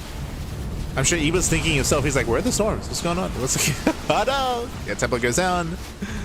Losing one, losing potentially two. Yeah, 1, 2, 3. Templar gets sniped. Again, Storm should have been done so long ago. Massive fungal. Ooh, not enough Hydras. Yeah, not enough Hydras. Not enough anti-air. Even without Storm, NightMare holds. This, again, there's a reason why you heard me just have the lack of confidence in mass Hydra as the game was progressing.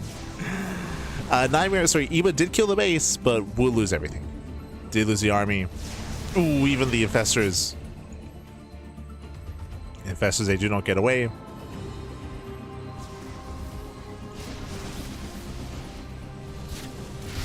Oh, we're catching up the Void Racer. Better fight for Eba. Much better. NightMare extends.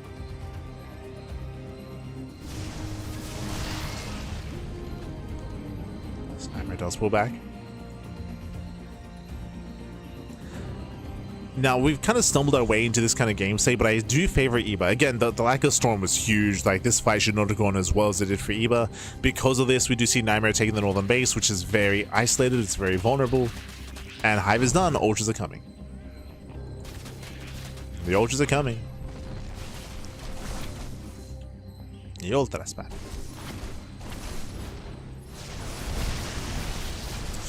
Ooh.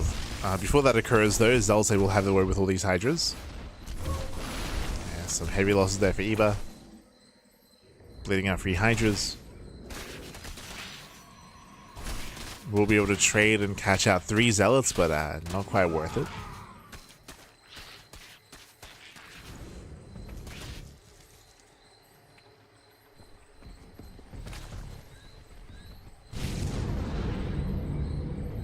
Yeah, not quite.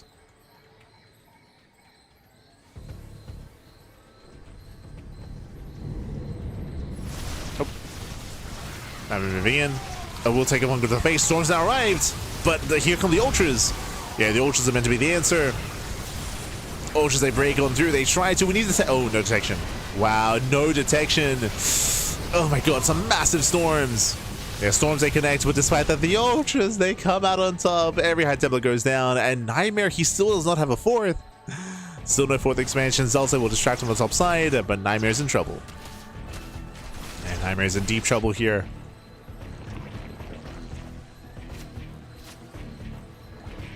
NightMare pulls away. Joe, we get the token Swarm Host coming. Vahamanos, baby, Vahamanos. And this one, Eba's done it. Eba, he has done it. Again, just unfortunately some missteps there from NightMare earlier when it came to forgetting Storm. Like, honestly, that's what it came down to. Like, if Storm was a part of that fight, the fourth base gets up and running like 5 minutes ago, right? It would have been a much earlier fourth base. That would have been a defense from NightMare to hold on to the expansion, to start to get his fourth up and running, and then just a completely different game. Just a completely different game from there. That was huge. And here the Ultras, they do break through the High Templar. Void Rays, they will kill everything eventually, but here come the Hydras. And guess what? Oh. The Archon does finish. Not enough Hydras. We're getting messy here. Hydras are trickling into their deaths. Does get one of the Void. Nah, not even. Yeah, he's got to pull back. He's got to pull back. He's got to pull out. Oh. Pongo kills one. No. Gee. The damage is so minuscule. Haha.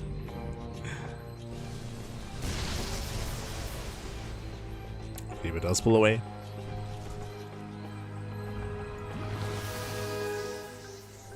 Pulls back, pulls away. More Voiders are building up. But again, Eva this time has time to actually mass up more Hydras. A greater army. It is inefficient to play Hydra against like Mass Storm like this, but Eba's far enough ahead where it's fine. It's fine.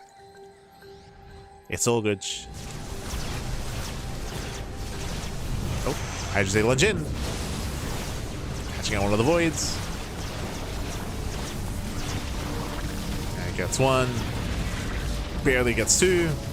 And now looks down the rest. Yeah, looks down the rest, and with that, Eba's done it! Eba! He does. He snowballs out of control, cleans up all the Void Rays. Charge also going to be a little more difficult to deal with, but again, does kite back. Does kite against them, and GG gets called. Eba, he will claim the series 2-1, advancing on to the semi-finals. GG. Whew. GG, well played. Eba, he will claim the series. He will advance on into the semifinals. Meanwhile, my condolences here to NightMare. Again, I feel like NightMare had that game in the bag if he had finished Storm. The thing is, though, he didn't even begin it. Remember, he did not start Storm. Storm was heavily delayed, and you could see that he was... you could see that NightMare, he was playing as if he had it. He had all the High Templar, he was gathering energy, he was keeping it with the main army, he was aggressing forward with the Templar as well. He was playing as if he had Storm ready. Little did he know that it didn't even begin. So it was a big misstep there from NightMare. As I mentioned, it would have been a completely different game because Storm means that the main army defense survives, the fourth base survives as well, you get it up and running that much faster, and it becomes a very different dynamic as well. But GG. GG well played. With that, we're now getting into our next game, and spawning in the top left-hand corner of At Attorney's Edge, we have the upper semi-finalists. We have the Red Terran. We have the Red Terran, the South Korean Terran, representing Shopify. It is ByuN. And spawning in the bottom right-hand corner, we have his opponents. We have the purple Terran player himself, representing Stony Balls. It is Nicoract. Let's go. Let us go. We are getting into our fresh best of 3. Welcome one and all here to At Attorney's Edge. If you're in the chat, it is Gamba time. Predictions are open. Place your bets on who you think will claim the series. Best of luck in the chat. Best of luck. Best of luck. We're getting into our matchup, we're getting into our semis. Once again, Eba does advance on to the lower semifinals, where Eba's going to be facing off against Classic, but that'll be after this series. So it's going to be upper semis, then lower semis, and then the grand finals. Let's go.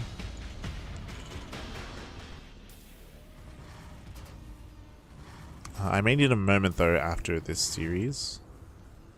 Just a moment.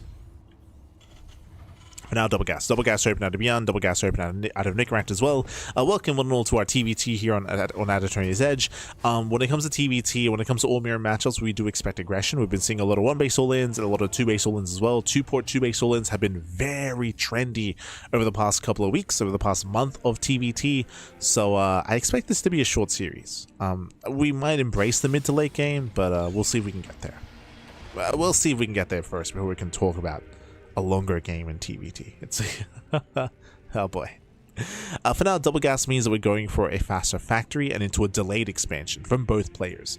This is a way to play very safe. It does keep you safe against proxies, for example, and both Nicoract and ByuN, and all Terrans really, are known for proxying. So a very, very safe play out of both players. It's more tech heavy as well. It can lead into some Reaper Hellion aggression, can lead into earlier Starport play, but all roads lead to a delayed expand, but an expand nonetheless. We'll get around to it.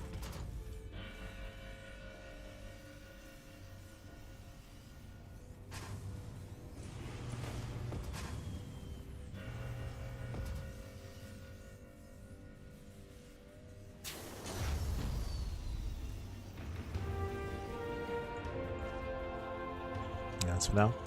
Do you have Nicoract setting up here on the low ground? So is ByuN. Oh, ByuN going for a faster tech lab. Okay, so we do have our first deviation. ByuN does open up Double Reaper into add-ons. Meanwhile, Nicoract will delay his add-ons for earlier Hellions. So technically, this is safer out of Nicoract. This is greedier out of ByuN. Now, this will give Nicoract like an early Reaper Hellion timing, but I think we'll only make one. Yeah, only one Hellion. Just the one. Reapers epic in, they catch an SCV. Playing the depot. Delays the depot, does pull away. Hellion will catch us out, and ByuN goes further in. Yeah, it goes further in. Hoping for another worker. And gets one more. 2 SCVs. 3? Oh. Yeah, 1, 2, 3, 4? Oh my god, 4 SCVs go down for 2 Reapers. Very worthwhile. Very worthwhile trade here for ByuN, especially if the counter Reaper Hellion aggression gets 0 damage. So ByuN takes a lead. Back at home, he does have his earlier Cyclone production. Remember, it was an earlier tech lab. And to catch up, double expand. 3rd CC, so very fast 3rd CC here by Nicoract, being hyper greedy in the response. Catching me by surprise, actually. In my mind, Nicoract, he's known for being aggressive as well. But not here, not this time. So a very greedy response here from Nicoract. Meanwhile, ByuN going for his own double Cyclone.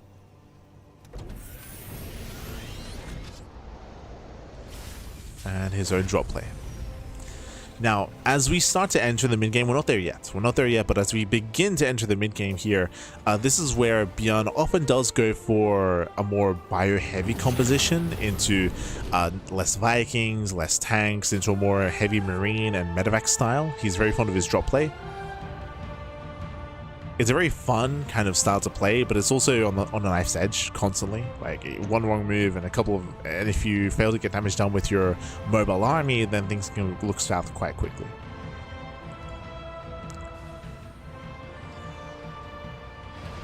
As ByuN does drop into the main, does confirm the CC. Now he knows. Yeah, now he sees the greed. He'll get 1, maybe 2 SCVs. 1, 2, 3. 2 SCVs go down, locking on the Medevac. No, the Medevac! Yeah, Medevac gets locked on. ByuN did notice, and ByuN, heavy loss for ByuN. ByuN falling apart here. Gets 3 SCVs, but that was not worth it. That was not worth it for ByuN. So ByuN had the better start with the Reapers, but did fumble the ball here in the aftermath with his Cyclones. So a better defense here by Nicoract. Remember, Nicoract, he already has his 3rd CC finished. It's already an orbital. And now the pressure's on ByuN to punish. 3rd CC is on the way. ByuN should be active soon, but after losing those Cyclones, yeah, ByuN cannot be active. ByuN, he has lost map control. Nicoract can now look to expand. ByuN is in trouble.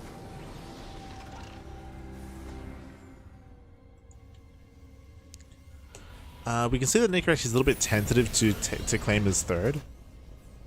Has yet to float over.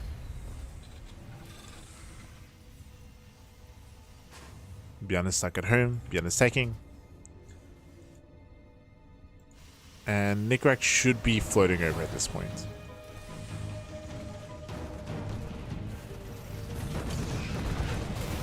Oh, as ByuN does get into the main. A double auto turret, okay. Gets 4, 5, 6. Oh, Nicoract does not pull away. He does not pull away. 6 SCVs go down. That's a lot of damage here, and despite Nicoract's faster 3rd and more mules, upon losing all those workers here, the economic advantage is not as clear as it once was. That economic lead is not there. ByuN finishing up his own third, and Nicoract never landed, just now floating over, but far later.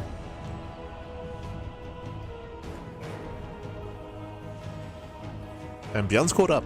Straight up, he's caught up at this point.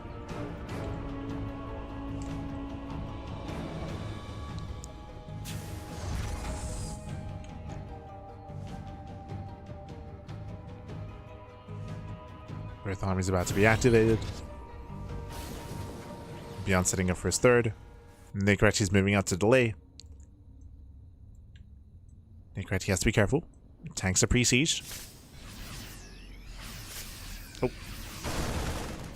Army is revealed. Both players have stim.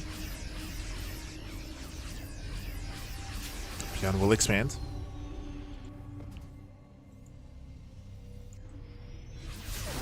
Oh, picks up the Reaper. Does give the dive. Yes, that's his forward, and I believe ByuN, he will barely come out on top here. Just barely. Yeah, it was a very clutch fight. Very clutch engage. ByuN forces back Nicoract.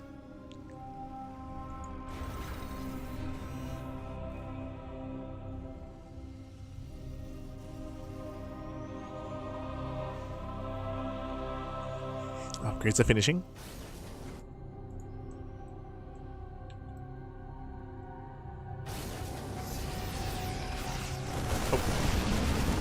Ooh, does get a full medevac. A half a full medevac, to be fair. But medevac goes down, Marines as well. Nicoract, he's in trouble.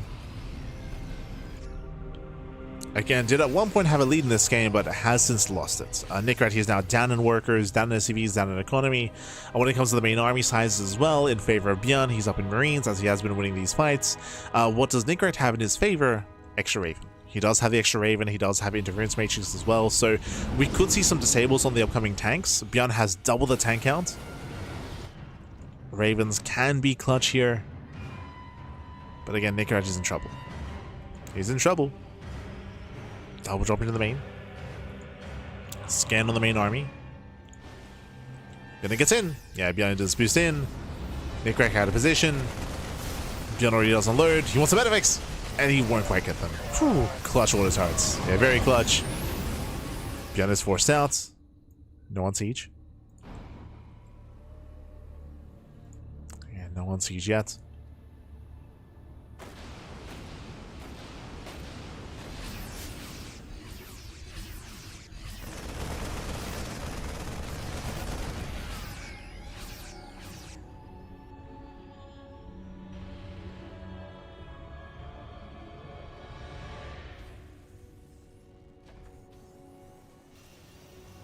And it's still reinforcing. Again, looking at the tank counts here, ByuN still has 7 tanks to 3.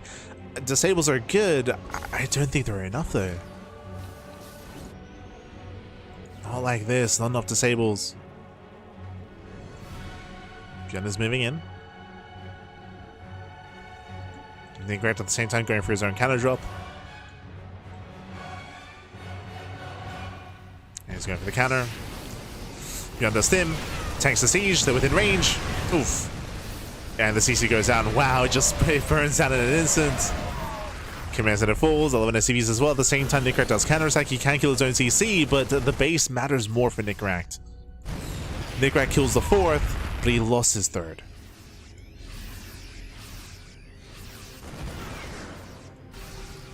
And Nicoract, he's down to a 2-base economy. Tanks are moving in. And this is it. There's disables. Get 3. Yeah, 1, 2, 3 disables. Tank still siege, and ByuN still sims in. He still sims in. He gets on top of the tanks, so once every tank goes down, GG gets called, and ByuN takes game number 1. Whew. GG. GG, well played. ByuN will take a lead in the series. Again, Nicoract, he had a good start, but he lost his lead. He lost so many SCVs in the beginning, and because of all those losses to the auto turret, he delayed his 3rd. His third base was late to land. His 3-base saturation, 2-base saturation even was delayed as well. So yeah, in the end, he had a rocky start there. After, I mean, again, it was a back and forth, right? It was a back and forth. Initially, we saw that ByuN killed SCVs with his Reapers, and then ByuN lost his Cyclones. Nicoract was able to catch him, and then we saw Nicoract lose workers to the auto turret harass. So it was a bit of a back and forth. in the end did land in favor of ByuN, and we'll see if Nicoract can bring it back. See if we bring it back here as we get into our next game.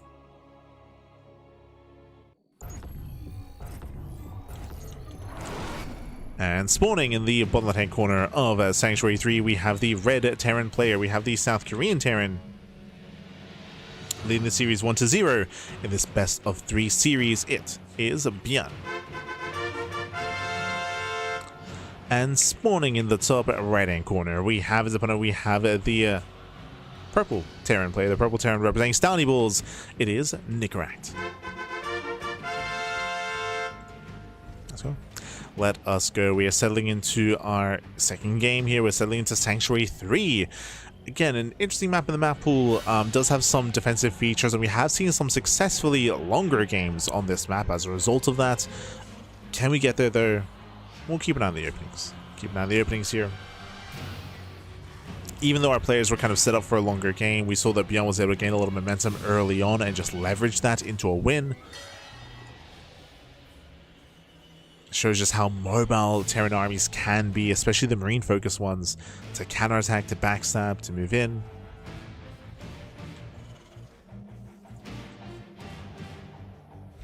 Punish is real. For now, ByuN cutting corners. Oh, CC first. CC first on Sanctuary 3, papi. This is insane greed out of ByuN. Meanwhile, Nicoract going double gas. So Nicoract is going for a very safe build, same build we saw last game.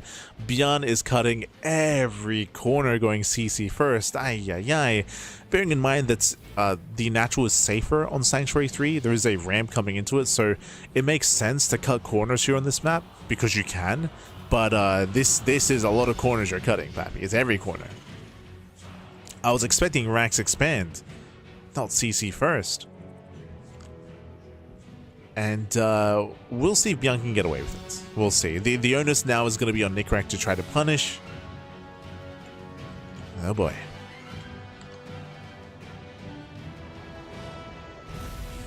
And again, we'll see if he can.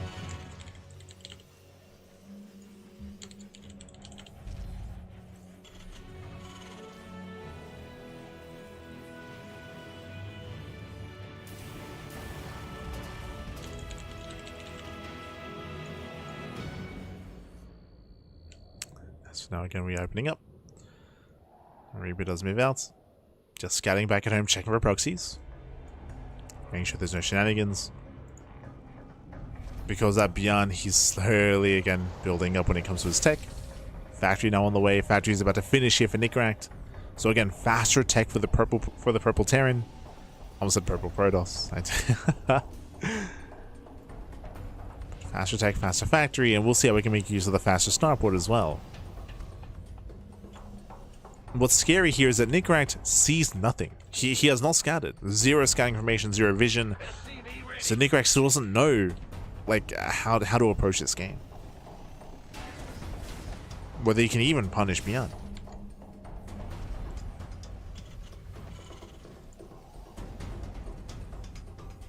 Now he's going for his own 1-1-1.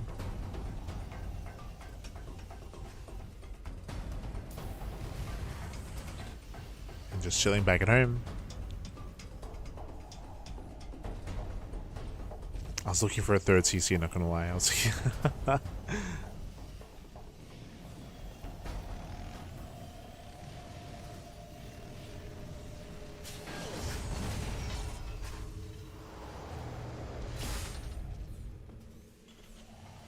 again, we are taking.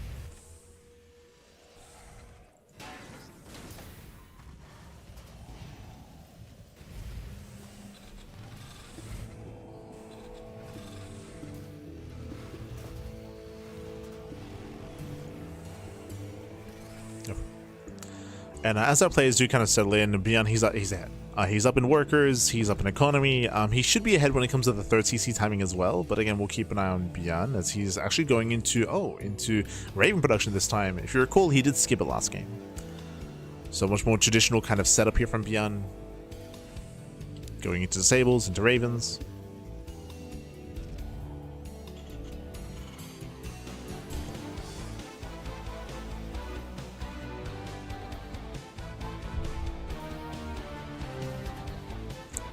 slowly building up.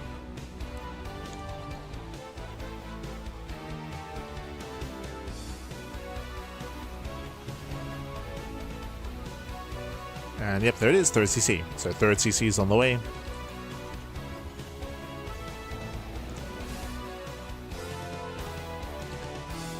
ByuN is claiming that faster expansion. Nicoract still just chilling back at home. And it's just no rush, like 6 minutes. Neither player has moved out. Neither player is engaged. We have lost nothing. We have killed nothing this game. There's been zero interaction between our two players. They've just been playing their build. They've just been playing, you know, single player. Like up until this moment. As we catch up in terms of our production setup here. Again, ByuN is still with the stronger economy. Catching up in terms of army. Oh, do we get a lock on there? A better engagement for Nicoract. And Nicoract, he does force the army back. Initially better engaged for the purple Terran. Nicoract moving out. Nicoract now starting his third base on location. ByuN's own CC is already done. At this point, getting into Viking production. A style we don't often see from ByuN, to be honest. Not often seen.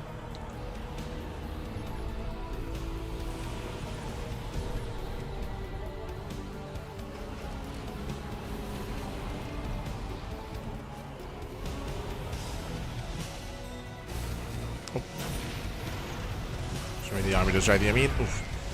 Drags him in, gets the tank shut off. We're slowly building up, breaking out.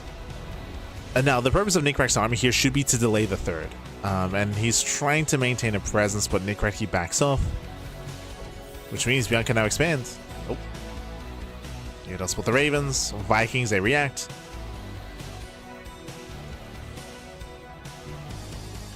Nicoract pulls away. Third base is landed. And Nicoract's own is just now finishing.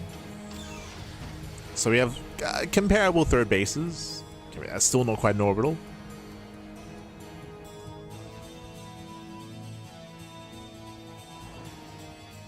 But we're easing our way into that mid game. Nicoract pushing towards the third base. ByuN does, I believe, swap the army. Now he does. Research complete. Does swap the army, setting up back at home. Tanks are sieged. And Nicoract, he does not find a way in yet. At the same time, we do get some little harass. I was curious where the Ravens were. True, they do get some damage. At the same time, he moves in. Yeah, boys are being pulled. Mass disable on the tanks. Every tank is disabled. Vikings forced to land. And ByuN, can he hold here? Oh, he's losing so much. He's losing so many SCVs. Disables, they're still not running out. Every tank goes down, and ByuN's third is broken. Yeah, Nicoract, he breaks on through. At the same time, though, Nicoract, he's not reacting. Oh my god, he will lose even more SCVs across the map. That should not have happened. That should not have happened. ByuN stims in, takes out both tanks. Oh, misrally. ByuN. Yeah, a bit of a misrally here. We'll lose one more tank. ByuN is still ahead in workers, but he had to give up on his third base location. True. Goes back to Marines.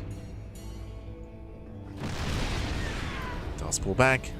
Diving on the main arm. He's crazy. ByuN bleeding at SCVs. Going for auto turrets. Nicoract at this time does react. But again, this would have been a much more dominating position for Nicoract if he hadn't lost 20 workers back at home. He had lost an insane amount of SCVs. More than a mineral line. ByuN stims in, he wants that tank. The spread. Decent spread. Gets one, gets two. Red tanks go down, Raven as well. Oof.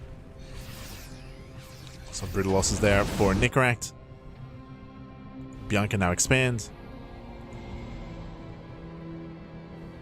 And Nicoract, he is in danger here. He's now down in tanks, down in Marines. He is slightly ahead in workers, that is true, but the army here is still not quite there.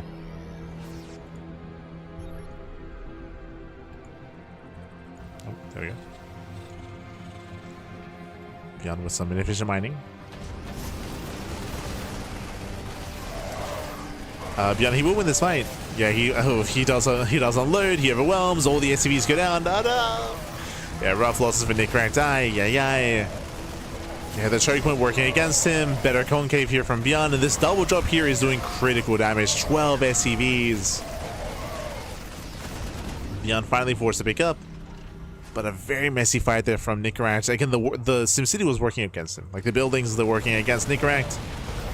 Medevac goes down. Tanks have arrived. And ByuN, I believe, is within range. Oof. Yeah, he is. He's within range of the CC. ByuN, he is out positioned. Master Sable doesn't kill the tanks, thankfully. But still disables, still kills the CC. And with that, GG gets called. ByuN, he will claim the series 2-0. GG, well played. ByuN, who will claim the series, but a shout out to Nicoract because he was able to hold his own. He held his own, and both in game 1 and game 2 there were some strong moments for Nicoract. I'm still thinking about game 2, where if Nicoract had only reacted and respected the Raven harass, he would have been in a commanding position there to shut down the third CC, to win the fight there at the third base as well. Like, again, that was a better engage from Nicoract, but 2 Ravens across the map killed 20 workers. Like, so Nicoract, he didn't have the lead that he otherwise should have had, and ByuN brought it back. He brought it back. GG, well played. And with that, ByuN, he will claim the series. With that, we're getting ready here for our next matchup. It's going to be the lower semis, I believe. It is going to be a PVZ.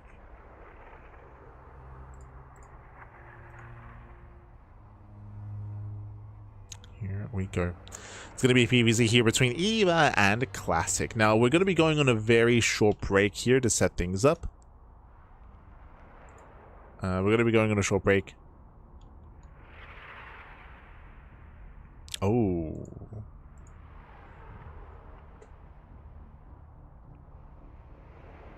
Hold on.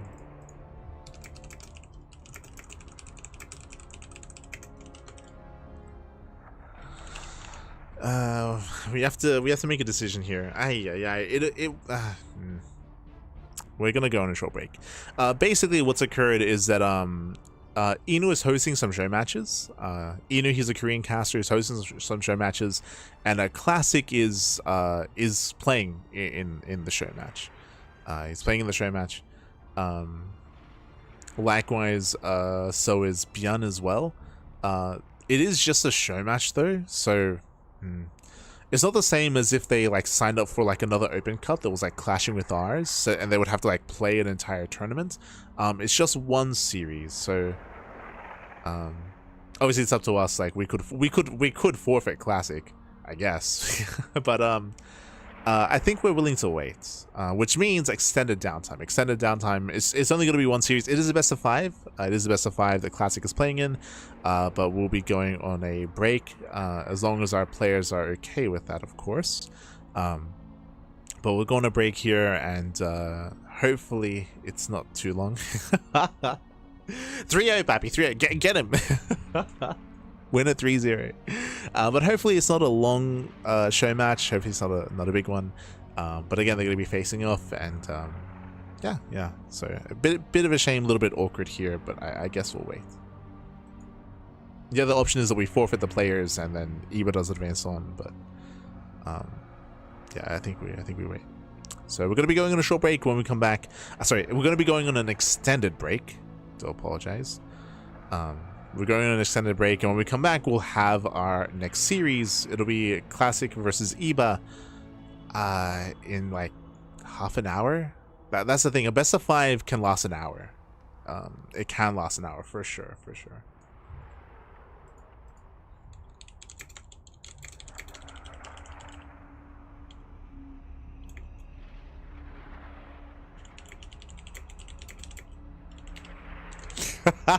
Eva's like, no.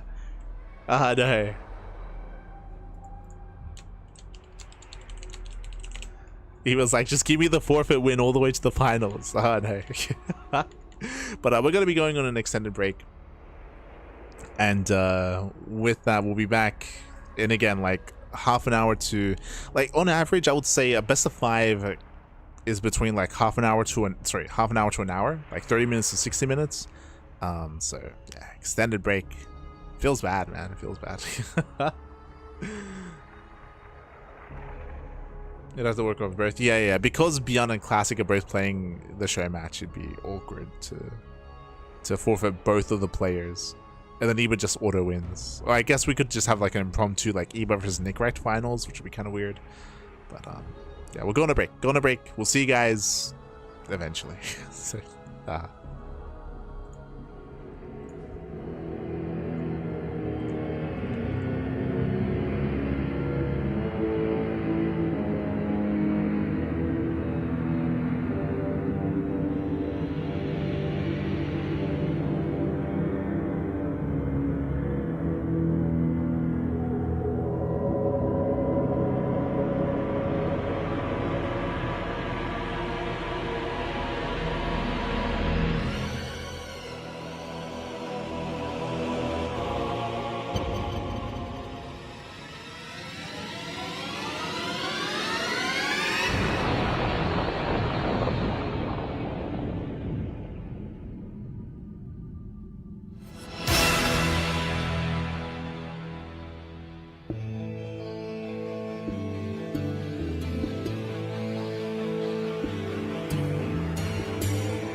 Welcome back, everyone. Welcome back. Oh, no. Welcome back, everyone. Welcome back. I do apologize for the extended break here, the extended delays. As we were mentioning at the time, unfortunately, Classic and ByuN were playing in a show match. It was a best of 5 over on Inu's channel. Inu was hosting a show match. Inu, of course, is a Korean caster. And we had to wait. We had to wait for that series to wrap up, and it went all the way to Game 5. ByuN versus Classic. They went all the way to Game 5, all the way to the ace match. They went all the way to the ace match. In the end, did go in favor of Classic. Classic to take down ByuN 3-2, and they might have a rematch. They might have a rematch on their hands. We'll see, because of course we have someone standing in Classic's way. We are jumping into our best of 3 semi-finals. The show can begin once again. We can commence. We can jump into our fresh best of 3. I do see Iba in the chat, of course. Oh no. Oh no. I'm ready. Send that back. Send this morning in the bottom hand corner of Rorschach. We have the red Protoss player. We have the South Korean Protoss representing Virtus Pro. It is a Classic. And spawning in the bottom left hand corner, we have his opponents. We have the blue Zerg player. We have the Zerg player from the land of the UK representing the Platinum Heroes. It is Yeeba. SD. But if you're in the chat, you know what time it is. It is Gamba time. Predictions are open. Place your bets on who you think will claim the series. Classic is favored to win the entire event. He just took down ByuN in a best of 5, and he's now up against Iba. But we'll see, because this entire time, I have it on good authority here that Iba spent this entire time studying his opponent. He was looking up his builds. He was studying his styles. He is ready for a finals run. Of course. Kappa. I say that. What I can say is that he was getting lunch. He was he got some food, he got some lunch. He's fueled up. That's what that means, baby. He's fueled up, he's ready to go. He's ready to ZVP, baby. Hey, here, you know what? Here he's with that NightMare. Eba, he already took down NightMare. He already, I would say, exceeded some expectations, not gonna lie. Like, he was able to have a strong performance against NightMare. Can he replicate that success here against Classic? I mean, already, crazy map. We're loading into Rorschach. Rorschach, we mentioned this earlier, it's one of the most viewed maps in the map pool. Shortest rush distance by ground, hyper aggression is favored here. Getting into a longer game is difficult on Rorschach. We will see. What is the plan? For now, going hatch, pool, gas. It is going to be a standard opener here out of, I mean, relatively standard opener. It is going to be a later gas geyser out of Eba. Meanwhile, Classic going for his own gate expand. Wow. Fueled on pure anger? What? No. he just had some lunch, baby. He's having a good time. Oh my god.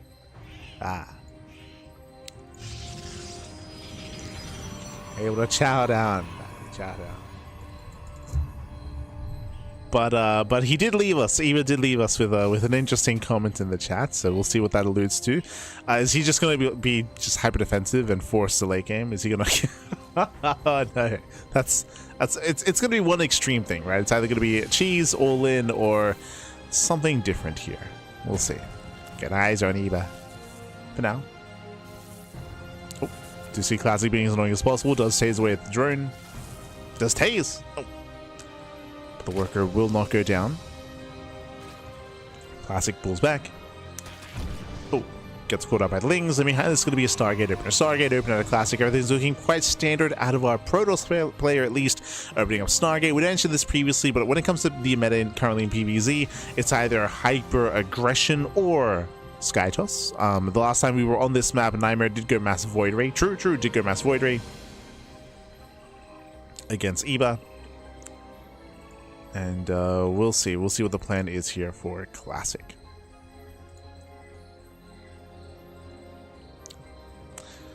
So now we just have our Stargate. From here we can go into the Void Ray, we can go into the Oracle. Depending on the opener, we can hide some tech and hide some vision. Based on the rally here, looks like an Oracle based opener. Yep, there we go. It's going to be opening up Oracle. Adept does get across the map. We'll get one drone. Does get one. One drone does go down. Adept does shade away. The Oracle is coming to harass across the map. Windows 9 Division, the Overlord here will survive, will provide some scouting information and give Eba a little bit of information as to the follow-up here from Classic. We'll give him some insights. At the same time, Eba, he does upload back. Classic will hunt him down. Still will supply block Eba. Oh, that is a brutal supply block. Yeah, brutal block. Eba does have an Adept. Goes down, not a bad catch.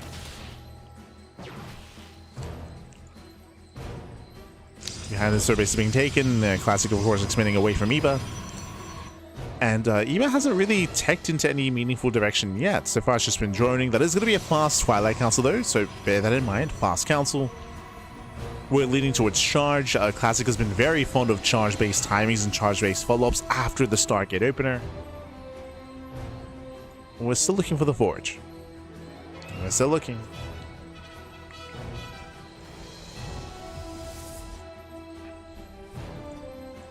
As we have double Oracle into the main. Classic moves in. He one-shot drones. Gets one, gets two. Yeah, 1, 2 drones do go down. Eba, he will go for his own lair. Ooh, Queen does overextend. And do we get the Queen?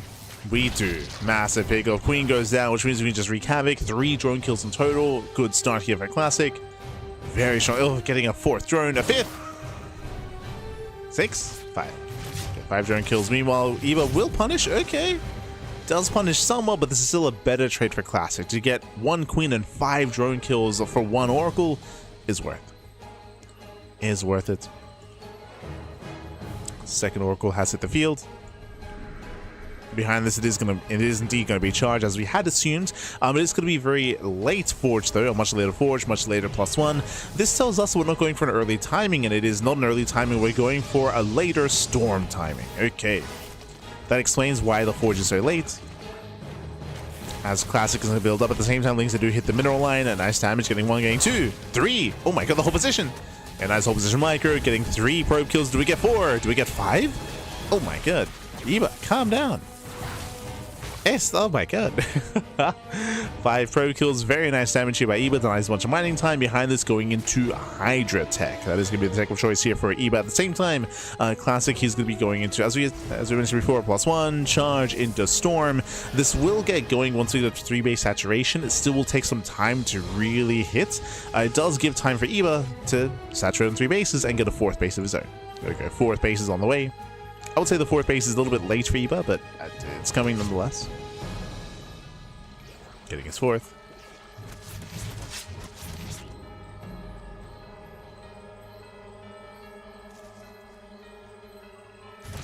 Oh.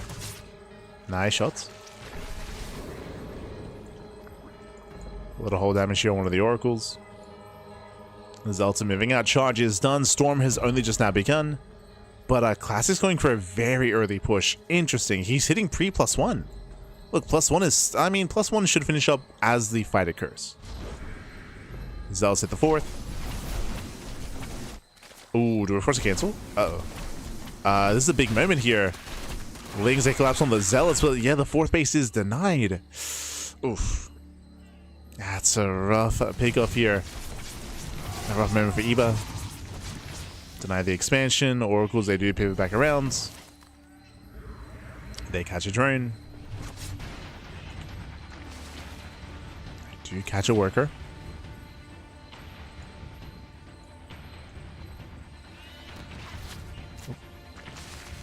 As Oracles, they threaten to dive.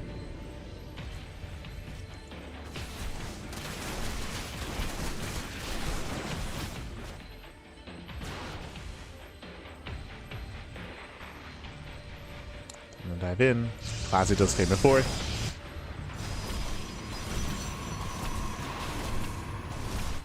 And Classic is building up. Due to the earlier damage and because Eba's 4th base is so late, Classic is happy to just defend. Just defend back at home, build up and fortify, and knocks down the towers. And we do see it is going to be what looks... I was going to say an all-in. I mean, Eba is not droning up anymore. I mean, he can't. There's no 4th. The 4th is so late. It's just so late here for Eba. Ay, ay, ay. Eba's gonna have to commit. Classic actually coming to Eba. Oh, okay. Does move out. That's gonna be what, 6 High Templar? 8. Oh my Jesus. 8 Templar, at least 8 Storms. Classic's moving in. Eba needs a little bit more time. Hydras are exposed. Here come the Roaches. Roaches they can tank. But I feel like Classic should not be here. Yeah, he should not be here. We'll lose 1 Templar. Yeah, losing almost 2. Storms they graze the army. Better Storm here on the Hydras. Storms are decent, but we're forced to spend so many Storms early on. Again, there was no need to push. No need to push out, and here comes the all-in. Again, Eba's just rallying across the map, the 4th base just for lava. No drones, no saturation. Classic is taking up. And no batteries? Whoa, no batteries, no cannons, nothing here at the 4th base. Eba, we got it. Let's go. What? He's droning. He makes 2 drones. I mean, now is not the time. We gotta go. We got 7 Dropper Lords on the way. Eba, we have to end the game. We need to end it. Oh my god. Does peel off some units. Does get on top of the Robo at least. Yeah, the Robo will go down. I mean, some damage on the Nexus will actually kill. Okay. Does kill the base, has to get the hell out of here. These are going to be some expensive losses as Hydras are getting picked up. At the same time, Eba does move in, Storm does deflect, and here come the Dropper Lords. I'm assuming. Oh, as Eba bleeds out a lot of supply here on the top side. Oof. He's going to lose everything. Yeah, Eba, he will lose everything up here. Eba's running out of steam. Remember, he's all in. He has no drones. Eba lost so... How much did he lose? 13 Hydras. Ay, ay, ay. Dropper Lords are ready, but there's nothing to fill them up. Just Eba peeling off units to kill this expansion was not worth it. In the end, it was not worth it.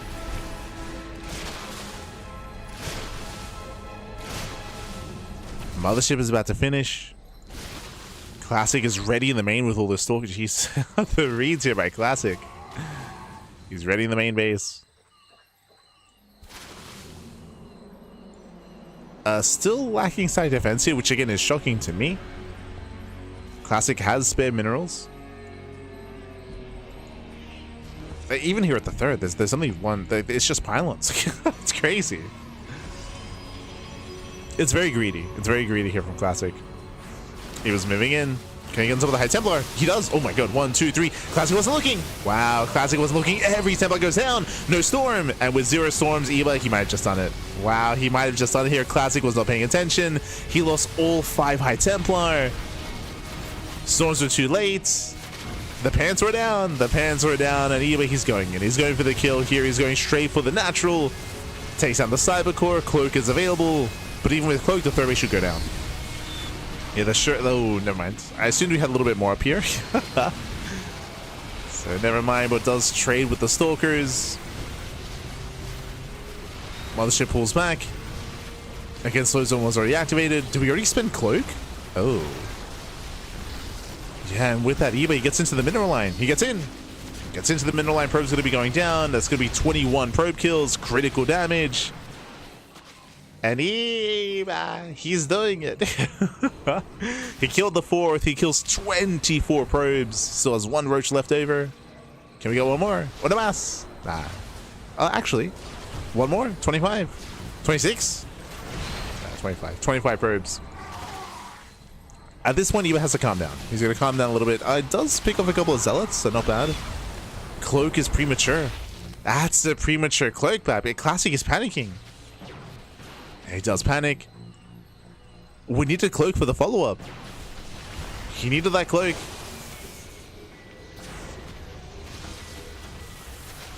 And with that Eva, he's snowballing out of control. Better concave out of Eva. Cloak is now spent. It was wasted. Eva moves in. Yeah, he moves in. Whole damage here on the mothership. Takes down the Archon. No storm. Does get 1. 2 High Templar. There's 1 Templar left. Down to 0. And here he comes. Oh, God. There's a slow zone. Roaches are getting into the mineral line. And Eva. GG gets called. Eva takes game number 1. Whew. GG. GG, well played, Eva, with the first game here in the series with the upset, baby. Ay, ay, ay. Hold on.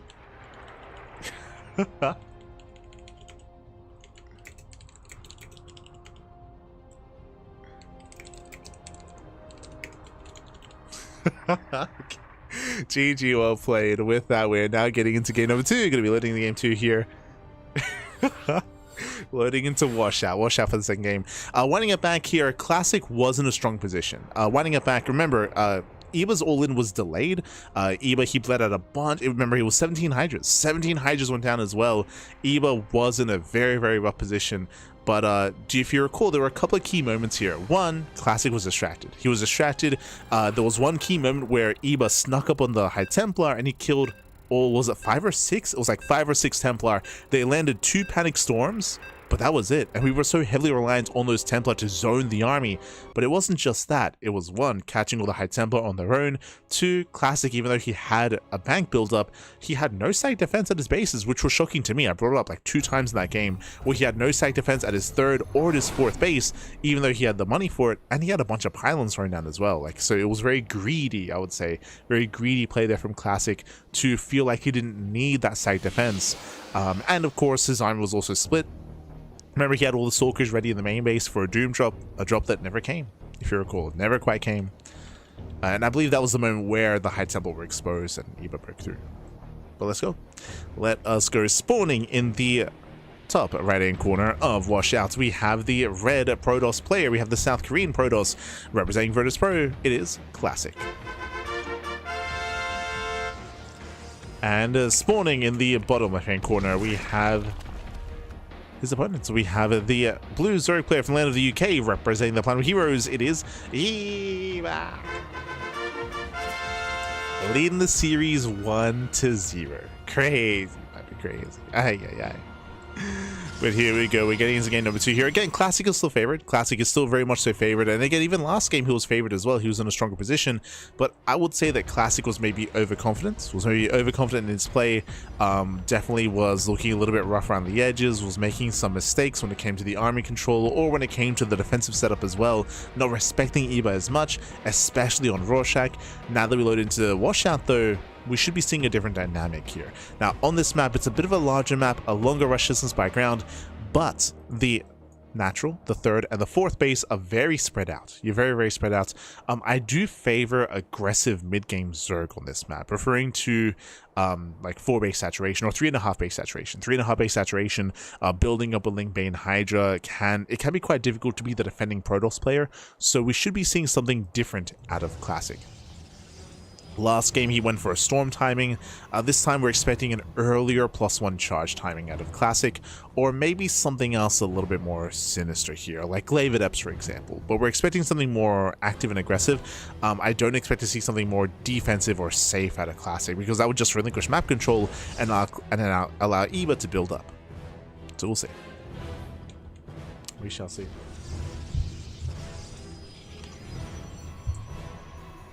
Geez, John, we had one mothership. What about a second mothership? A mothership is limited by how many you can produce. Shout out to Setsuna in the chat that's clarifying that, but you can only make one mothership. It is considered like a quote-unquote hero unit. I could be mistaken, but I think it's the only unit that you can only have one of in the game. The mothership core before that, and the mothership as well, only one. As it is quite powerful. I think most would say it's too powerful right now. I think a lot of even Protoss players as well right now are saying that like there's just a lot of utility. There's a reason why you're seeing a lot of mothership rushes nowadays as well. It's quite hefty.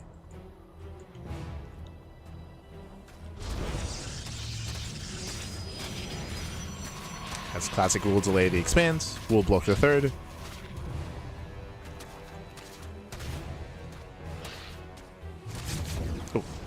Catch the probe. And from here, Eva can now expand.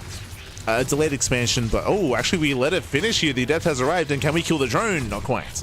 But further delay here, so nice moves by Classic. He further delays the third base, containing Eva on 2 bases, and disrupting the early game quite heavily. Quite heavily.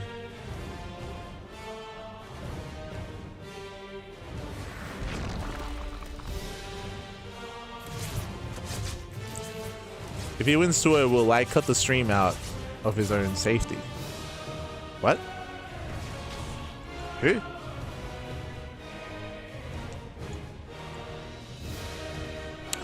If Eva wins this, we'll have a winners interview.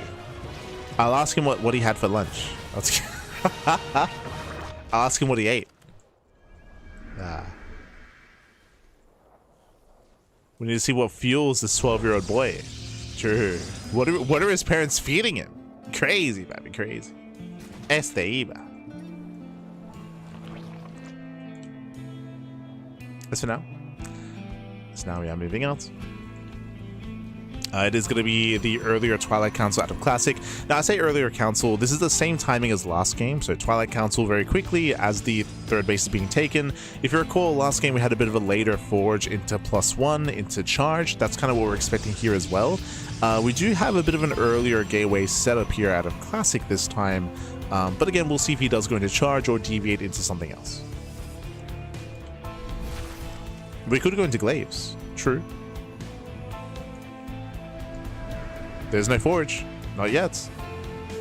Yeah, there it is. Glaive Adepts, no forge here. So again, a forge typically signifies charge or blink. Without a forge, Glaive Adepts. So again, early Glaives here by Classic. If you recall, this kind of validates what we said at the beginning of this game, how we expected Classic to be much more active and aggressive this game and go for something more in the face of Eva. You don't want to be the defending player on washouts. You don't want to be playing standard and opening up and trying to build up on 4 bases. It's a very, very difficult thing to achieve on this map. So instead, early Glaives, early aggression, and Eva, I see an Eva Chamber. Now, what does that mean? Typically, Eva Chamber means +1 melee. Typically means Ling Queen, and Ling Queen into Hydra, or Ling Queen, maybe Ling Bane. We can go for safety mailings, but this usually means we're skipping roaches, which is ideal for Classic. 6 drone kills. 6 drones do go down here to the Oracle, so nice damage here so far. Oh, my apologies, I was so fixated here on the Evo Chamber, I didn't notice that we already had a Roach Warren. Eva's looking fine. Oh, no, except for this. Oh, no. Yeah, 12 drones going down. Queen's out of position. No spore. That is critical damage. Ay, ay, ay. 13 drone kills. I wanted to see what Classic's vision was. Classic, he didn't see the main base. He's not aware of the tech of choice. He doesn't see the roach production. But these are brutal losses already here for Eba before the adepts even show up. At this point, Eba, he has to defend. He has to defend as well as he can and then counterattack. And he will have early roach speed, if you recall. So early roach speed. Adepts say shade in. Eba is going to shut this down. Shade into the main. Oof. Shade into the main base, they split off. We do commits. Yeah, commits into shade. We have adepts here at the natural, adepts in the main base as well. Drones are going to go down. And as you mentioned, Eba, he's forced into an all-in. He's lost too much. Eba's lost too much. 10 drone kills, critical damage, nothing left here at the third. The drones are being chased down, Pappy. And it's going to be a German taxi, but Eba has limited resources. Limited resources here.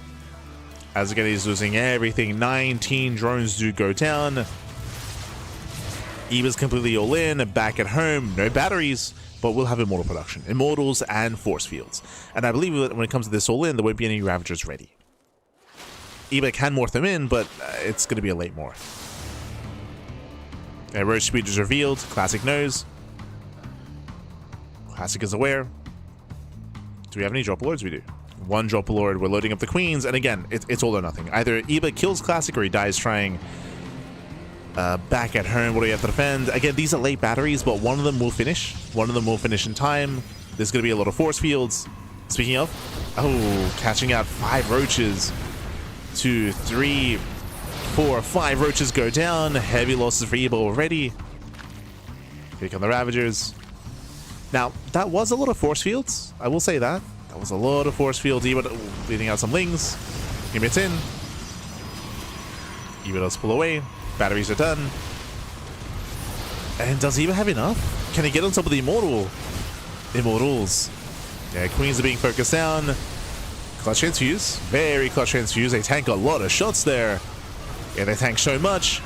Eba does get into one immortal. He gets 1, he gets 2. Massive Pigos, massive Pigos. He gets 2 immortals, gonna get all 3. Files don't connect. There's 1 immortal left. Yeah, the 1 immortal remaining. Shields are triggered. Files they zone away.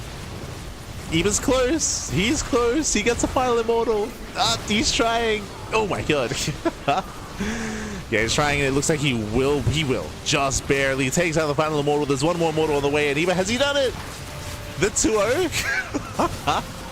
After Classic just took down ByuN 3-2. No shot. Eba! He's crazy. Depowers the robo. Yeah, this pylon is too far to the right-hand side, and he's going to break through. He's going to break through Eba. He breaks through the main army. GG gets called, and Eba, he will claim the series 2-0, advancing on to the grand finals. GG. Oh my god. Hold on. GG, well played. Eba, he will claim the series here 2-0. Massive win for Eba. Insane win, actually. Again, considering the Classic, he just took down ByuN in the best of 5. That's why we had such a big break. But in the end, Eba, he will claim the 2-0. He'll advance on to the grand finals here. Massive win for Eba. Winding it back, of course, if you recall. Classic, he crippled Eba's economy, did cripple the economy, but we saw a bit of a trend from game 1 to game 2 is Classic lack of stack defense. We did point it out, if you recall, how Classic did crippling damage. He was getting ready for the all-in, but he only had 1 battery at the 3rd base as well. Like he had a very his reaction was quite muted, I would say. I think he even cancelled one, right? He even cancelled one of the batteries. He cancelled a battery. He had a very minimal defenses. He did have some immortals, but very little to support the army. You could definitely argue, I was alluding to it before, where Eba getting those 5 roaches force fielded might have been a mistake for Classic, because he spent like 6 or 7 force fields to catch and to surround and to focus down those 5 roaches, which meant that we didn't really have any force shields left for the main fight, right? That's another part that was kind of leading into it. That's where I was like, oh, did we waste too many force fields here? We don't really have that much left. There were 3 force shields remaining after that, so likewise, so again, that might have also played its part as well. And GG. GG well played. With that, congratulations. With that, Eva, he will advance on to the grand finals to face off against ByuN in those finals.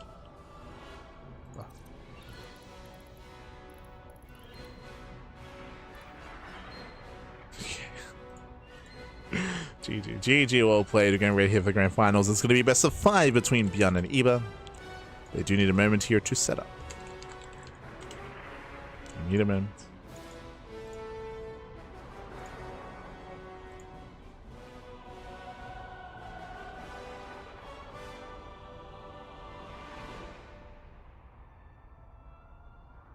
Let's go. Oh, come on. There we go.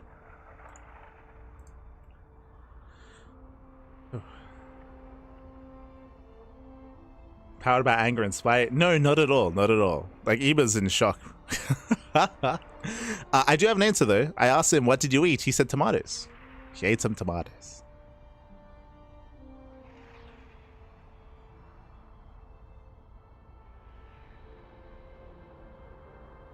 We know the answer to his power.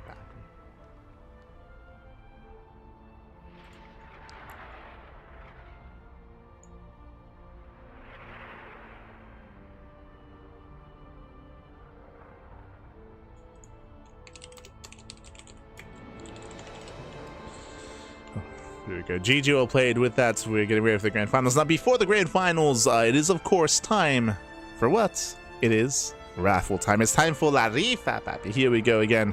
The bracket has been progressing quite intensely here, with ByuN advancing on to the grand finals over Nicoract, Eva advancing on over Classic as well, and we have those finals getting ready. Now, before the grand finals, you know what time it is? It's Gamba time. It is Gamba time. So, for those that are curious, or those that are unaware, here for our tournaments, as you can see here, we have a random raffle. We have a participation raffle. Every single week, one random player that competed here tonight is eligible for 5 USD. Nothing crazy, nothing wild, but it's a way to spread the love, to spread the support amongst all the players. As you can see here, we do have 20 players competing, and everyone played their matches. No forfeits. If there was a forfeit, then that player that forfeited would be ineligible for the raffle. But here, everyone played. Everyone did play, so 20 players this week, and one of them walks away a little bit richer. Let's go. It can go to anyone. It can go to a finalist, or it can go to someone that got knocked out in the first round. Let's go. Let us go, because this week, the random raffle winner is... Oh, okay. Congratulations here to Star Knight, who used to be a player that competed in our amateur tournaments a couple of years ago. And if I recall correctly, I want to say like maybe 2 years ago, they were competing more actively in our tournaments in like SDO and MSO, but recently showed up again in our events. So great to see them once again as of like 2 weeks ago, I want to say. So congratulations to Star Knight. Does earn 5 USD. Shout out to Max Moore, Signier, Bogachon, Roxas, and Roxas as well. I can't see that final name. Un momento.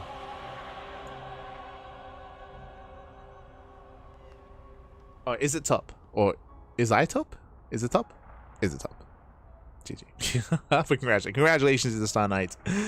Does earn that random raffle as we are now getting ready for the finals. Oh boy, Vidas are done. Vidas are done. Game 1 is going to be on lockdown.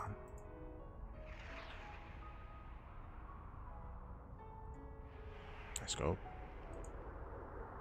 And again, ByuN may have gone down in the Inu show match, but can he claim a win here? I mean, Classic was favored against Eba, and ByuN is as well, but I mean, hey, just because they were favored doesn't mean that Eba can't fight back, baby. True. He's got the power of the tomato.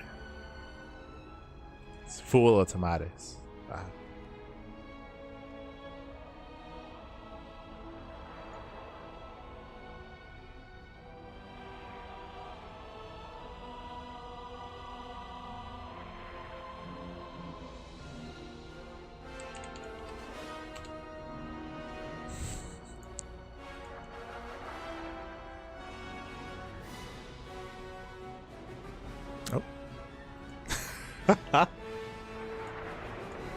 Also, yes, I can confirm. Raw, papi. Raw tomatoes.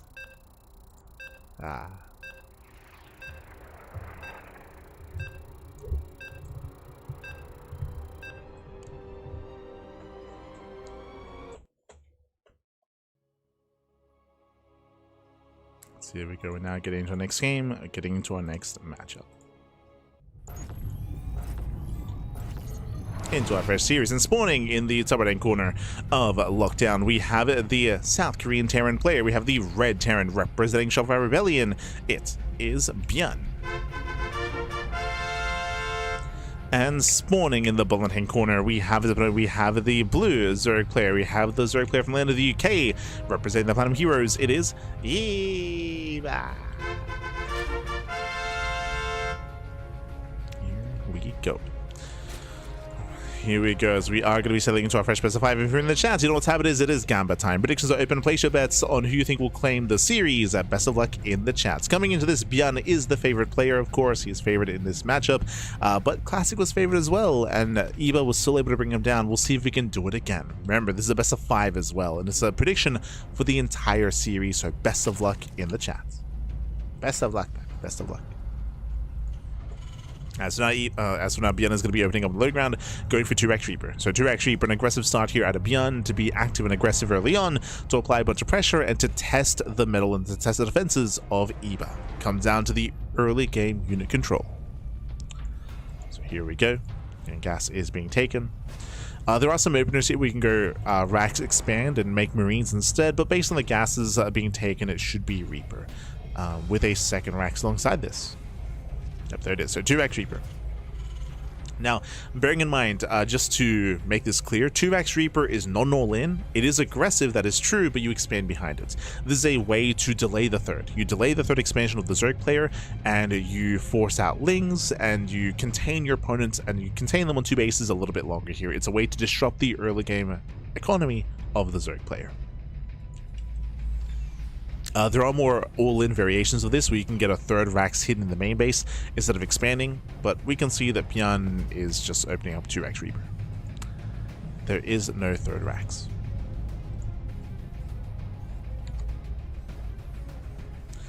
See the YouTube chat. It's because PvZ is unplayable for TOS, that's why it's not Eva popping off. That is not true. I should say.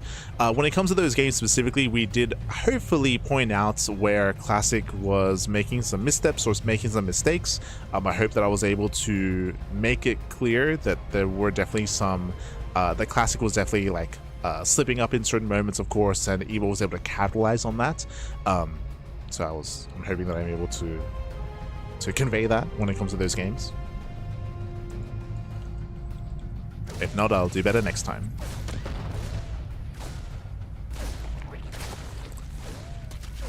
From here, oh my god, Jesus. Reaper does take a lot of hits. So far, no kills, but again, we'll delay the third. So it delays the expansion. Behind this, oh, we're going for a very fast third Rax. Okay, so behind this, we're going for a 3 Rax stim timing here. Because of the earlier third Rax, we're going to be having an excess of Marines, which means the stim timing is going to be hitting harder. It's going to be a very, very strong stim timing. If Eva under-reacts and under-responds and drones up and gets a third base and does make too few Lings and too few defenses, then the stim timing can kill. It's not an all-in, but does have a lot of potency, a lot of power behind it.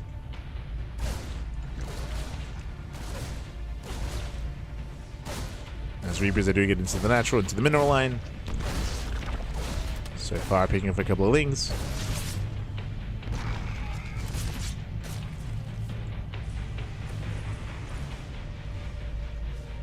As Reapers, they do rotate around.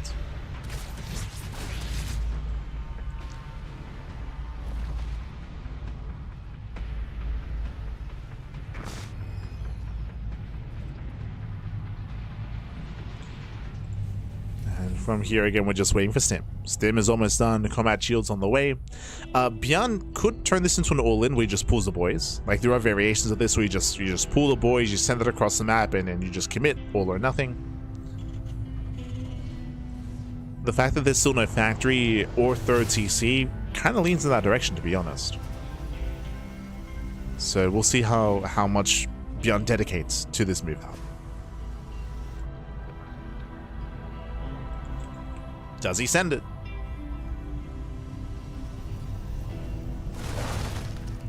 As the Zergling does see the Marines. Factory follow-up doesn't pull the boys. Okay, he is taking up. But this is still very dedicated. Eva does spot the move out, does see the Marines. Back at home was just getting an Evo chamber, +1 carapace. Standard reaction when it comes to a 2-1-1. But he needs as many lings as possible. Okay, he's massing up lings. How many queens? 5. 5 queens. We need a little bit more time. ByuN is going to catch the Overlord. Clutch transfuse, but the Overlord will actually get away. Oh, he sims in.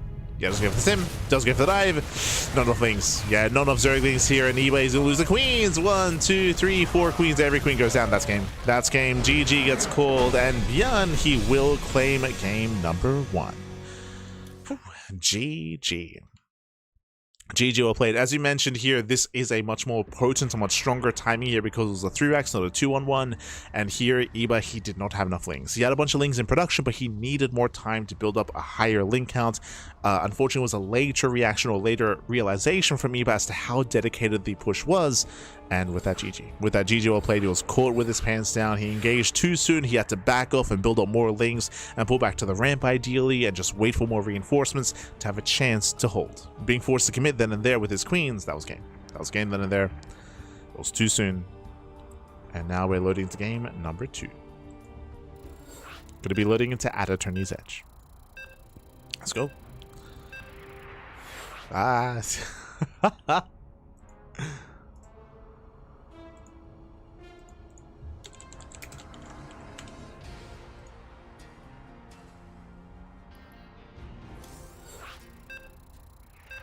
Let's go. Alright, we're loading in. Just a bit of a step up here, as Eva almost loaded in as a Terran player. Almost. I'm gonna calm down. As we are getting into our next game.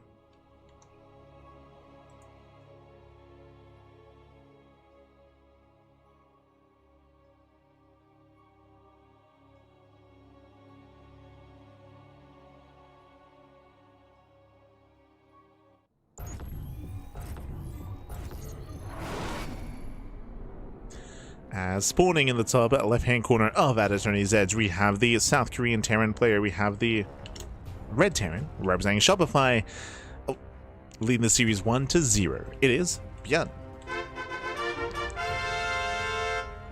And spawning in the bottom right-hand corner, we have as opponent, we have the Blue Zerg player from the land of the UK, representing the Platinum Heroes. It is Eva.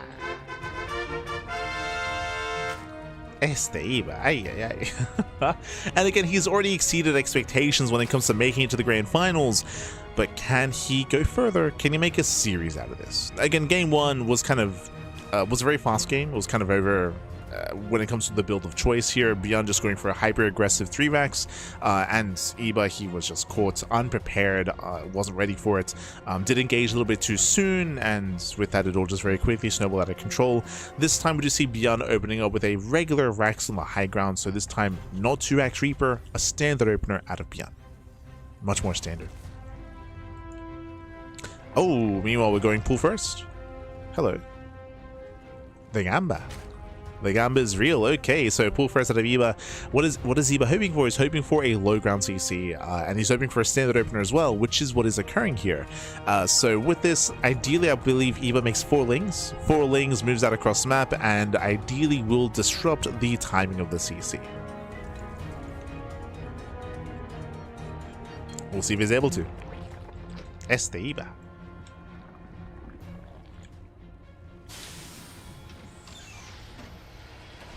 For now, we're opening up.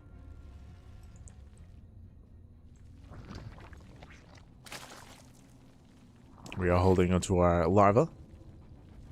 Pool is now done. Going queen first.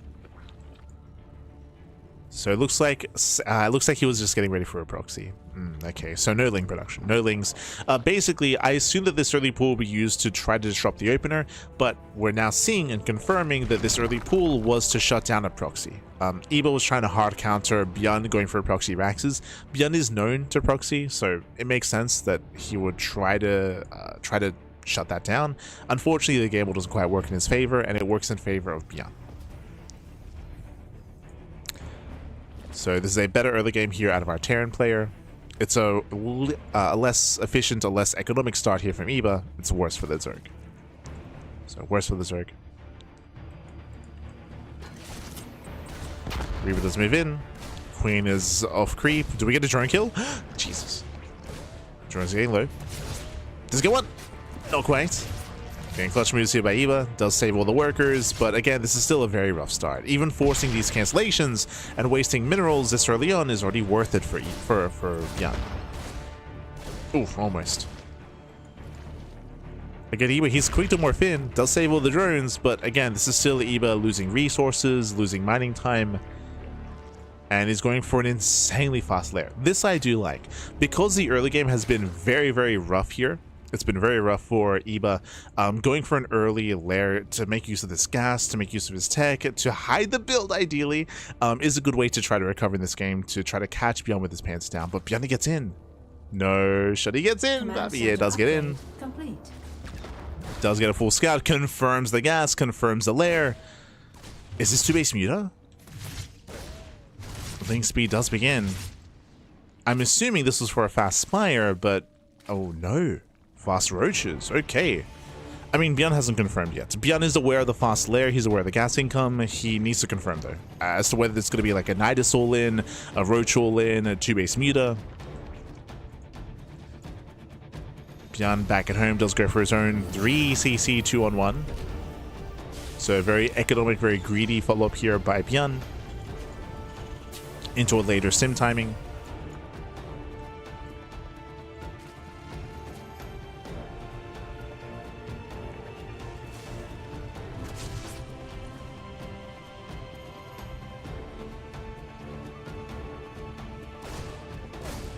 As Reaver does break in. Yeah, pokes in, does get a drone.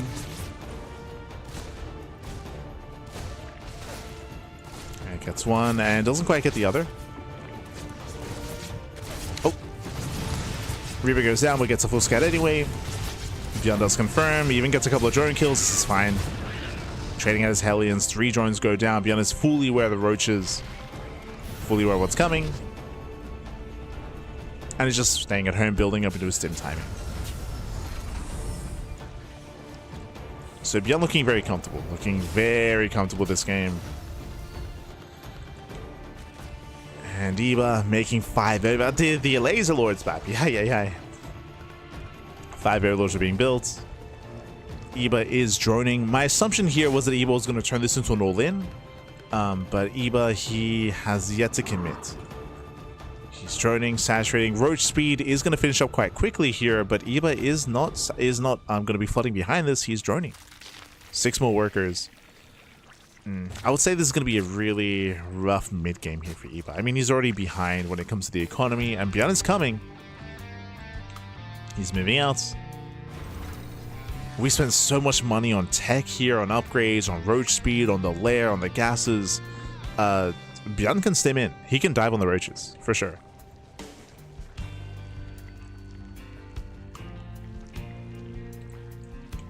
The roaches are spread out. He stims in. Gets one. Gets a roach. Gets into the mineral line. Ooh, we're getting 5 drones. Yeah, 5 workers go down. Heavy losses here for Eba. Dropping into the main base. Eba is in position and will deflect. But already a strong start for ByuN. Catching up 5 workers. That was for 2 Marines. 2 Marines went down.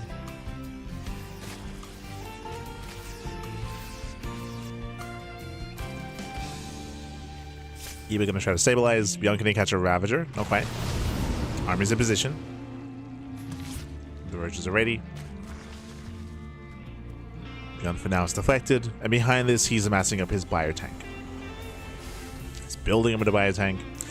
22. Oh my god. 22 links on the way. But we're taking up at the same time. So that's a lot of links to support. We have Infestation Pit into Second Eva Chamber. Looks like Eba wants to try to work up in towards Lingbane Roach Ravager into Hive Tech into Ultras, right? The end goal, of course, is going to be Ultra Tech.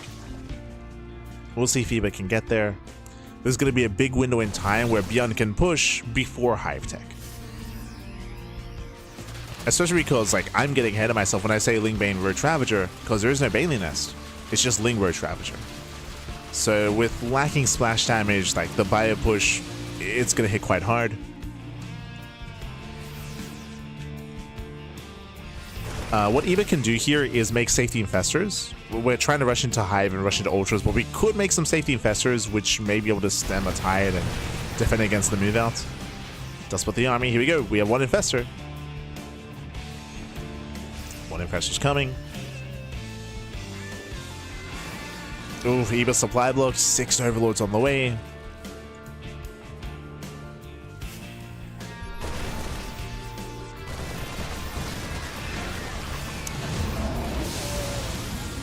Now, with some well-placed fungals, Eba can survive the push, but is going to be heavily reliant on those fungals.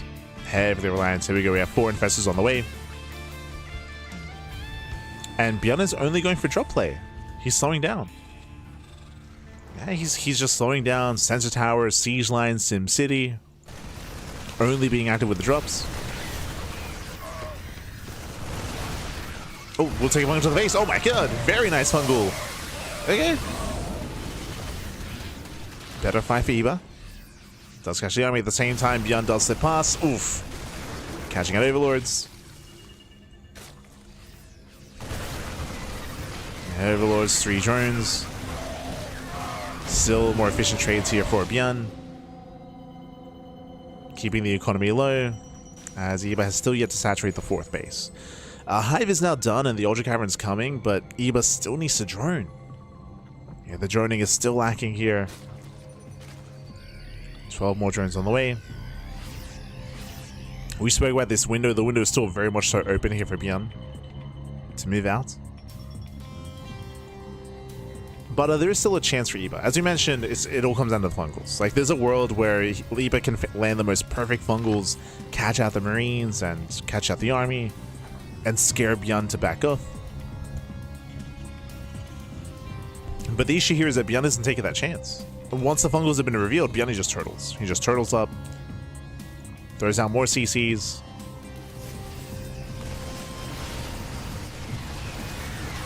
Fungals take raise the army. Nothing major though.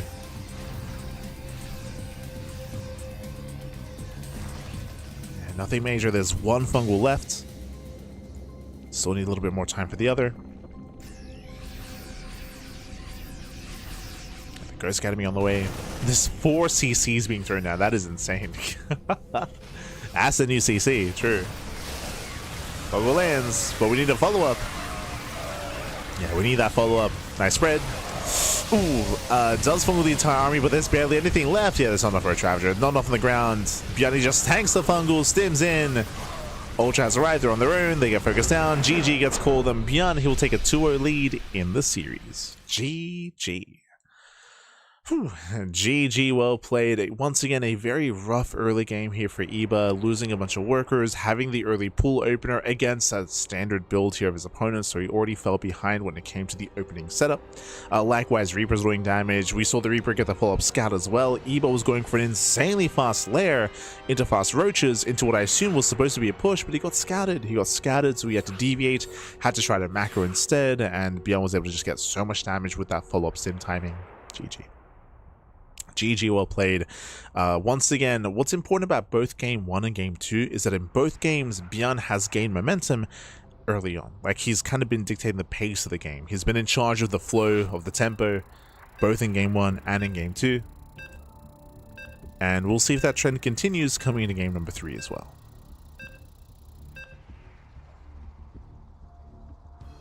As it feels like Eba's been like 1 beat behind ByuN in each of these games. Let's go. We're loading into Rainfall. Rainfall is a very small map. A very small map of the map pool. Short rush distance by ground. Aggression is favored here. Aggression in the mid game especially. I'm not opposed to seeing some roach heavy play here on Rainfall, but we'll see. We'll see. As spawning in the top left hand corner of Rainfall, we have the South Korean Terran player. We have the Red Terran representing Shopify, leading the series 2-0. It is ByuN. And spawning in the bottom right hand corner, we have the Blue Zerg player from land of the UK, representing the Platinum Heroes down in the series. Can he bounce back and make a series out of this? It is Eba. Eba. Here we go. We're getting into game number 3 here. Welcome to Rainfall. Rainfall is a very small map, and the map pool short rushes by ground. We have open and exposed 3rd and 4th bases. We have a very, I would say, abusable position here on the high ground in between the bases as well. And we'll see how our players do decide to open up. Now, the last time we casted ByuN on this map, I believe he played mech, if I recall correctly. So we have seen both ByuN and Clem embrace mech from time to time and mix it into series. Curious to see if we see that here on Rainfall or if we see something else instead.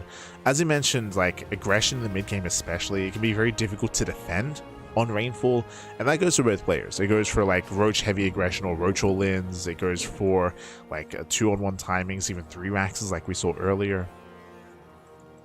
So we'll see. We'll keep an eye on our players, on our openers. This time Hatch first. Hatch first out of Eva. Last game we did see an early pool timing, and again it was just a really rough start for Eva where he wasn't quite able to counter what he had wanted. I wasn't able to shut down any kind of early aggression because ByuN just went standard. Here, Hatch, Pool, Gas. This has become the new standard here just because the Reaper does arrive a little bit earlier. So the earlier Pool is for the earlier defenses against said earlier Reaper time. Let's go. For now, Rax expanded to ByuN, Reaper's on the way. We're gonna calm down. Calming down.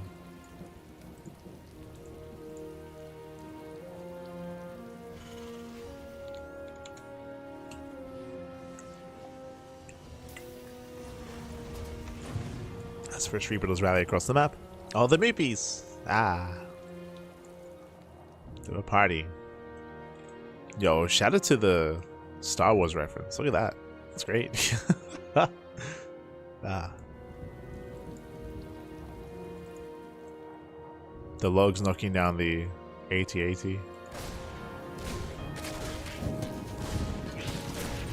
Reapers they back in. So far, catching out one Ling.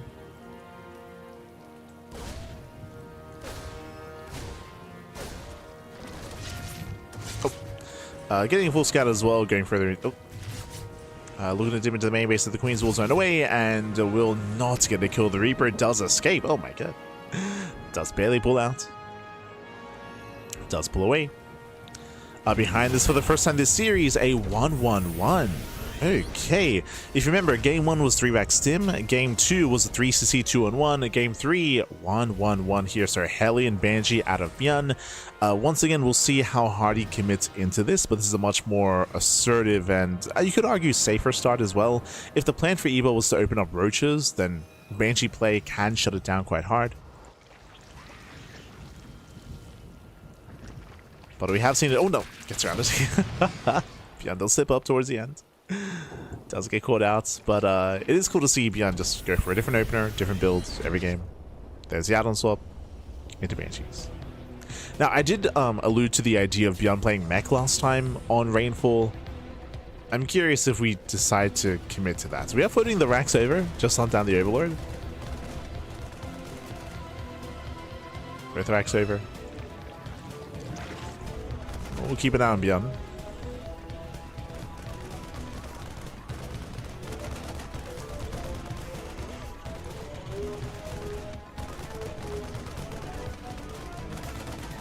Gerald is going to be hunted down. It does not get a full scatter. Does fall. And we're still going for the tech lab. This should still be for stim. Should. Okay, eBays are on the way. Going for the add-on swap and extra Raxes. So you're going into a 3-1-1 setup. Or follow-up, I should say. Banshee defensively. Cloak is almost done. Waiting for a second Banshee. And I assumed that Eva was going to be opening up roaches here, but no, Eva, he's just droning, saturating, going into Link Queen. Just Link Queen.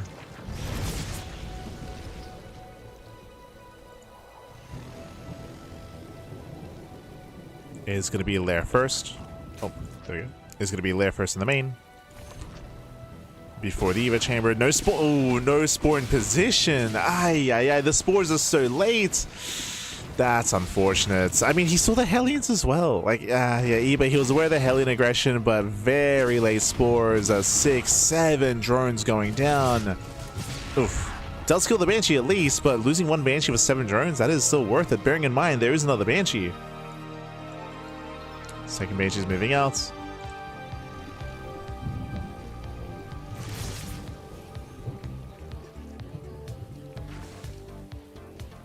Spores are done, but the Banshee can still weave in between the bases. Just free damage on the Queen. Hellions are rotated over. Going for the mineral line. Yeah, he gets in. Does try to. Barely zoned away. Banshee's still popping off. Gets one. Denies mining. Does nice to mine and confirms the Baneliness as well. ByuN is aware.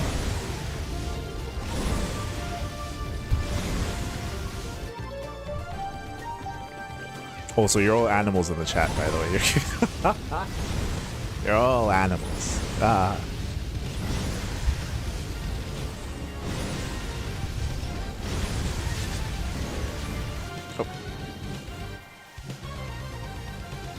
ByuN does pull back.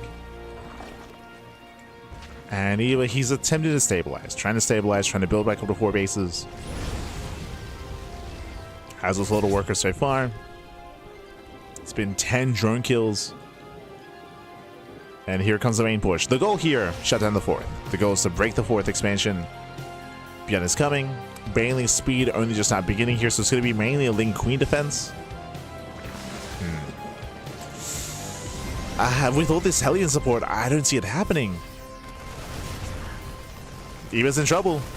Yeah, 4th base down to half HP due to the Hellions earlier. The base is going to go down. Massive pickup. Kills the 4th.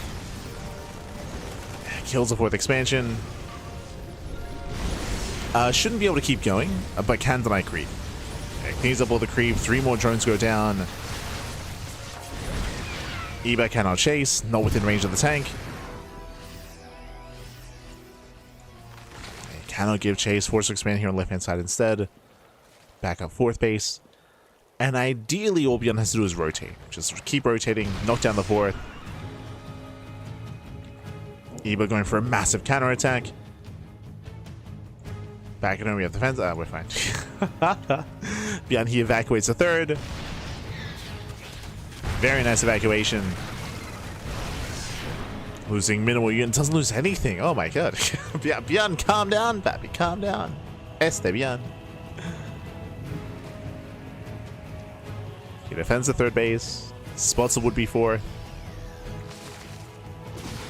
We'll get 1 more drone. 2? 2 more drones. 2 more drones go down. ByuN, does he push or does he rotate? He pushes. This is a little bit risky here, considering that ByuN hasn't been able to reinforce his position. He's going for a split push. He's going for a split push instead. Baneling speed is done. We're trying to build up our Ling Bane Hydra.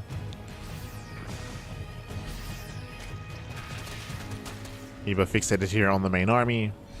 And here comes that 2nd force. Again, ByuN, he wants that 4th. He sims in. ByuN does stim, does go for the dive. Does not get into the mineral line, thankfully. But still trades well. Oh, he can fight. Yeah, he still trades well. Denies the 5th. Ooh, Marines are low. But that's only 3 Marine kills. 5 in total. Very efficient trades here, and the 5th base is cancelled. You can see ByuN just choking him out.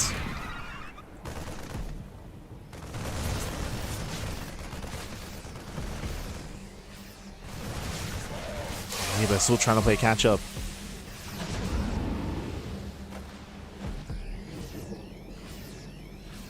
ByuN is keeping the supply low. Oh god, oh god. Even here. Yeah, Lings, they just get thrown away. Oof. Tank finally does go down, but this is a rough trade for Eva. It costs him so many Banelings, Lings, and Hydras even. Yeah, very rough trade.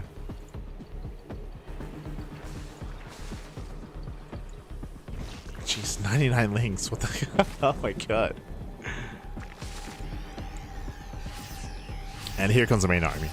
Because the main force this time with tanks.